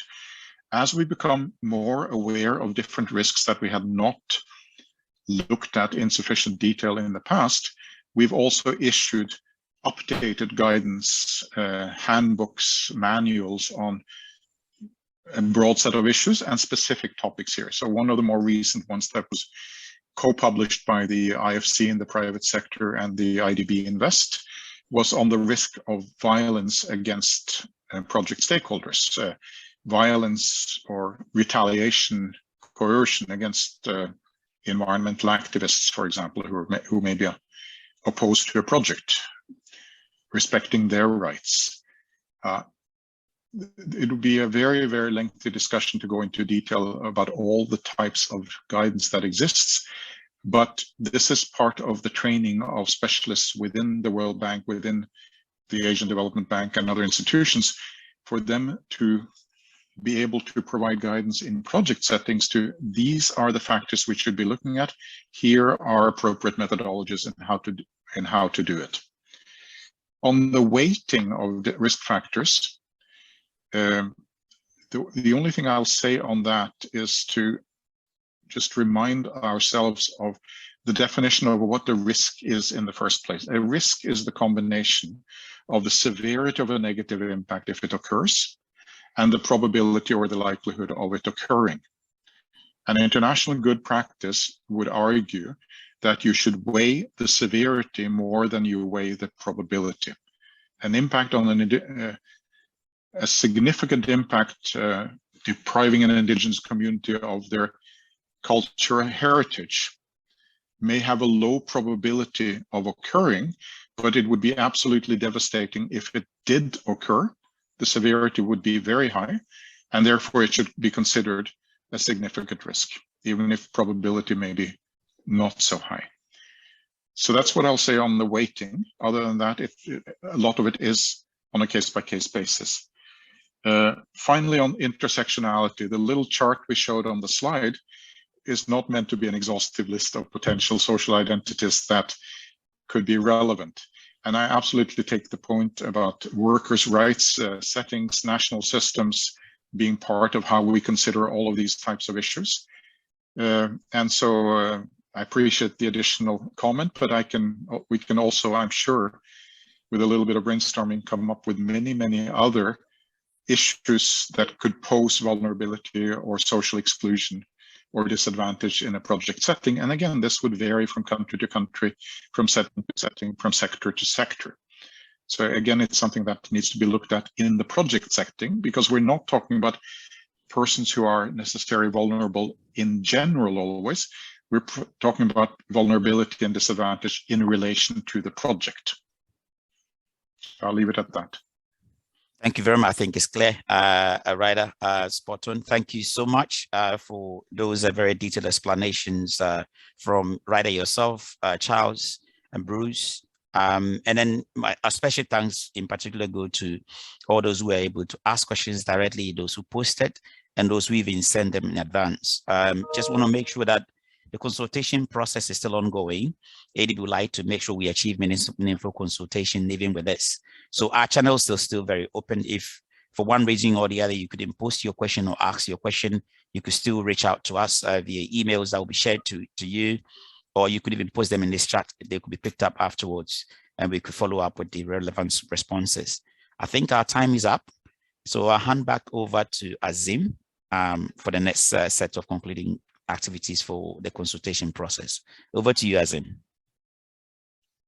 Thank you, Felix. Ryder, Charles, Bruce, Zara, and Madhu, as well as all those working behind the scenes, thank you very much. But of course, as Felix mentioned, a special and huge thanks to you, our participants, informants, for raising your insightful comments, the clarity of your questions, the sharing of experiences, and the constructive feedback.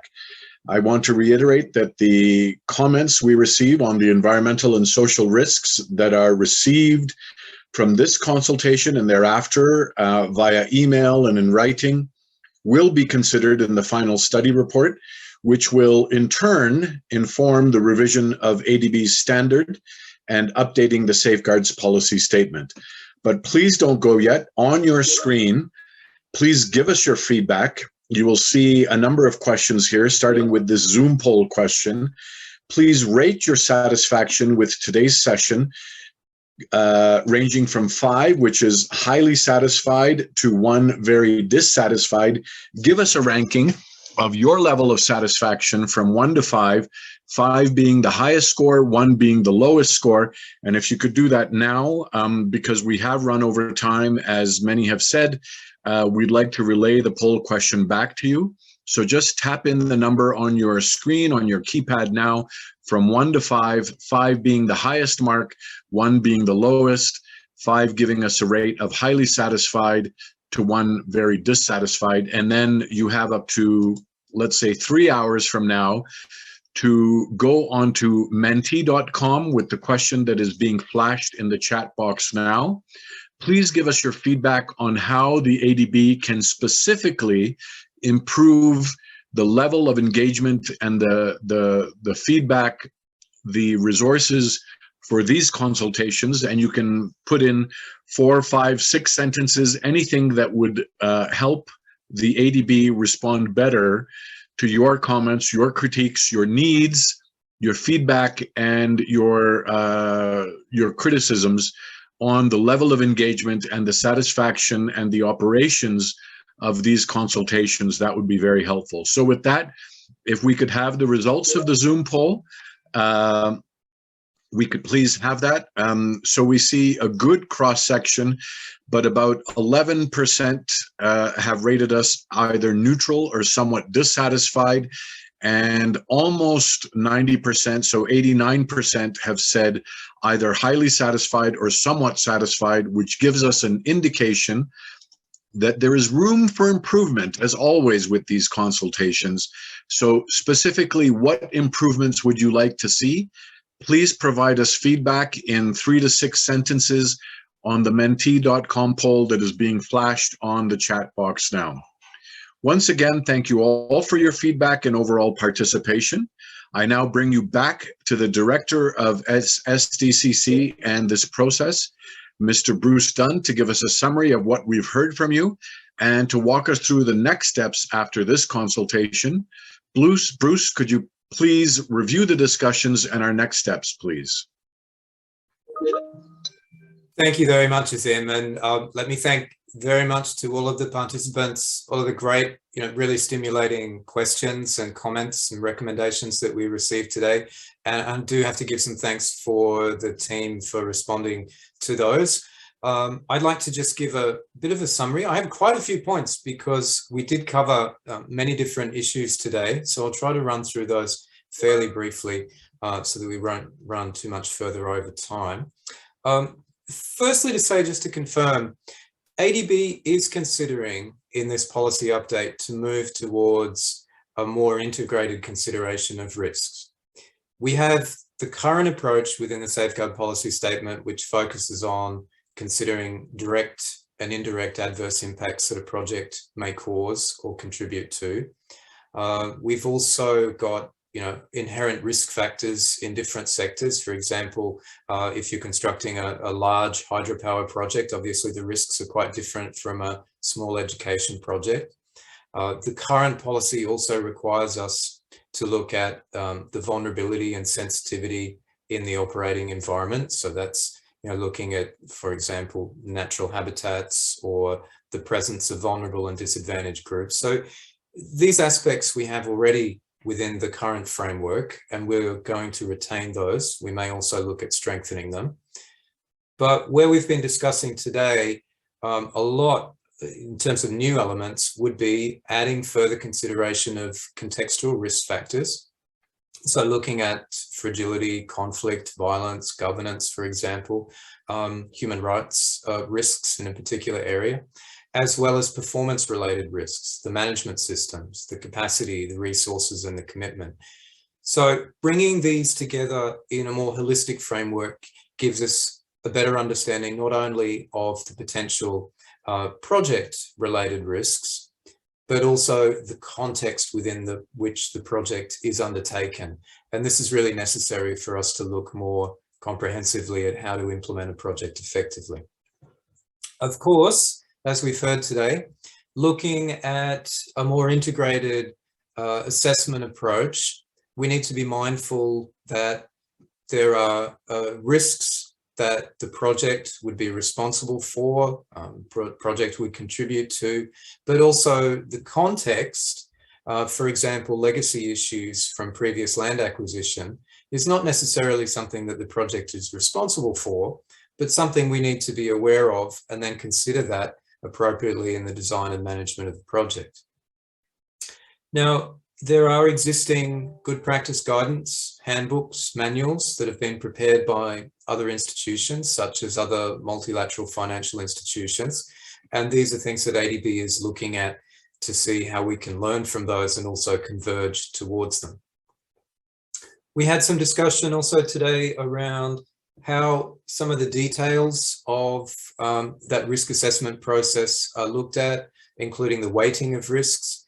And, there are various approaches that need to be considered there depending on the specific issues. But one that Ryder did mention that's quite important, I'll reinforce, is that where you've got risk factors, so the magnitude or severity of the potential impacts versus their probability, where the magnitude and severity is likely to be high, this obviously is something that you need to weight more significantly. We're also looking at moving to a more integrated assessment process. And we've talked about this. There was quite a lot of questions related to this issue. Does that mean one assessment? Does that mean specialists need to understand both environment and social issues? And it's not necessarily one study or one assessment, as we've heard. There certainly needs to be core competencies on environmental and social risks and their relationships. But as you get more significant risks, you need to bring in more specialist expertise, just as we do now. The critical issue, though, is how to bring that together. And this is one of the issues that we'd like to overcome in the process. We've often been in silos where the environmental assessment process has been happening independently from, say, assessment of involuntary resettlement or Indigenous peoples issues, or often more independent from a broader social analysis process. We'd like to make sure that that brings together. But to reinforce it, it's a process, not necessarily trying to force everything into one assessment or one assessment document. Now this will lead us then into having a clearer understanding of how you can look at the responsibilities for the management of risks, and clearly we need to have a delineation of risk management responsibilities between different parties, and a more robust assessment certainly helps us to do that. We also talked a bit about the planning and coordination processes and the need to look at management systems for the project, not just the documentation, but of course, reporting frameworks are very important, and we had a question on this. We are looking for greater harmonization or convergence between multilateral financial institutions on both the policy requirements and the reporting frameworks. It was also noted that there's a risk of a duplication in effort and the need to avoid duplication in documentation. Again, we spoke a bit about the process here, and there was a recommendation to undertake gap analysis, particularly understanding the assessment requirements at national levels and how these might vary from the assessment requirements of ADB or other multilateral financial institutions. That better understanding of the context can then help us to work with our clients at a project level to determine any additional documentation requirements. I'd highlight here, though, that like now, we see the responsibilities for the safeguards and the ownership of the safeguard documents as being with the borrower or client. So we'd like to work with you to be able to strengthen that process rather than to duplicate that. And of course, that speaks to an overriding issue that was mentioned several times around capacity. Clearly, we do need to build capacity for a more integrated approach. Honestly, we need to do this within the ADB, building our own staff systems and capacity, breaking down some silos inside the organization, but also working more closely with you, our developing member countries and clients, and also with the consultant community and contractors. So, quite a lot obviously to be done there, and then to be able to link those processes and capacity to the management systems commensurate with the risks of a project, and also to procurement. So a lot of issues covered. I've only done a brief summary now, but we will be recording and making documentation of the key points from today and your key comments and recommendations. And this will be feeding into the development of the policy itself, but we'll also be issuing a summary of the meeting for the documentation records. So that brings us to the conclusion of the consultation process today. We will be running this session also for other regions and also for civil society, so that we can take a broad view of different stakeholders' perspectives on the issues. And that will then be taking us forward into the next stage of the policy update. So again, thank you so much for joining today, and we'll be looking forward to engaging with you in other sessions in the future. Thank you again. Take care.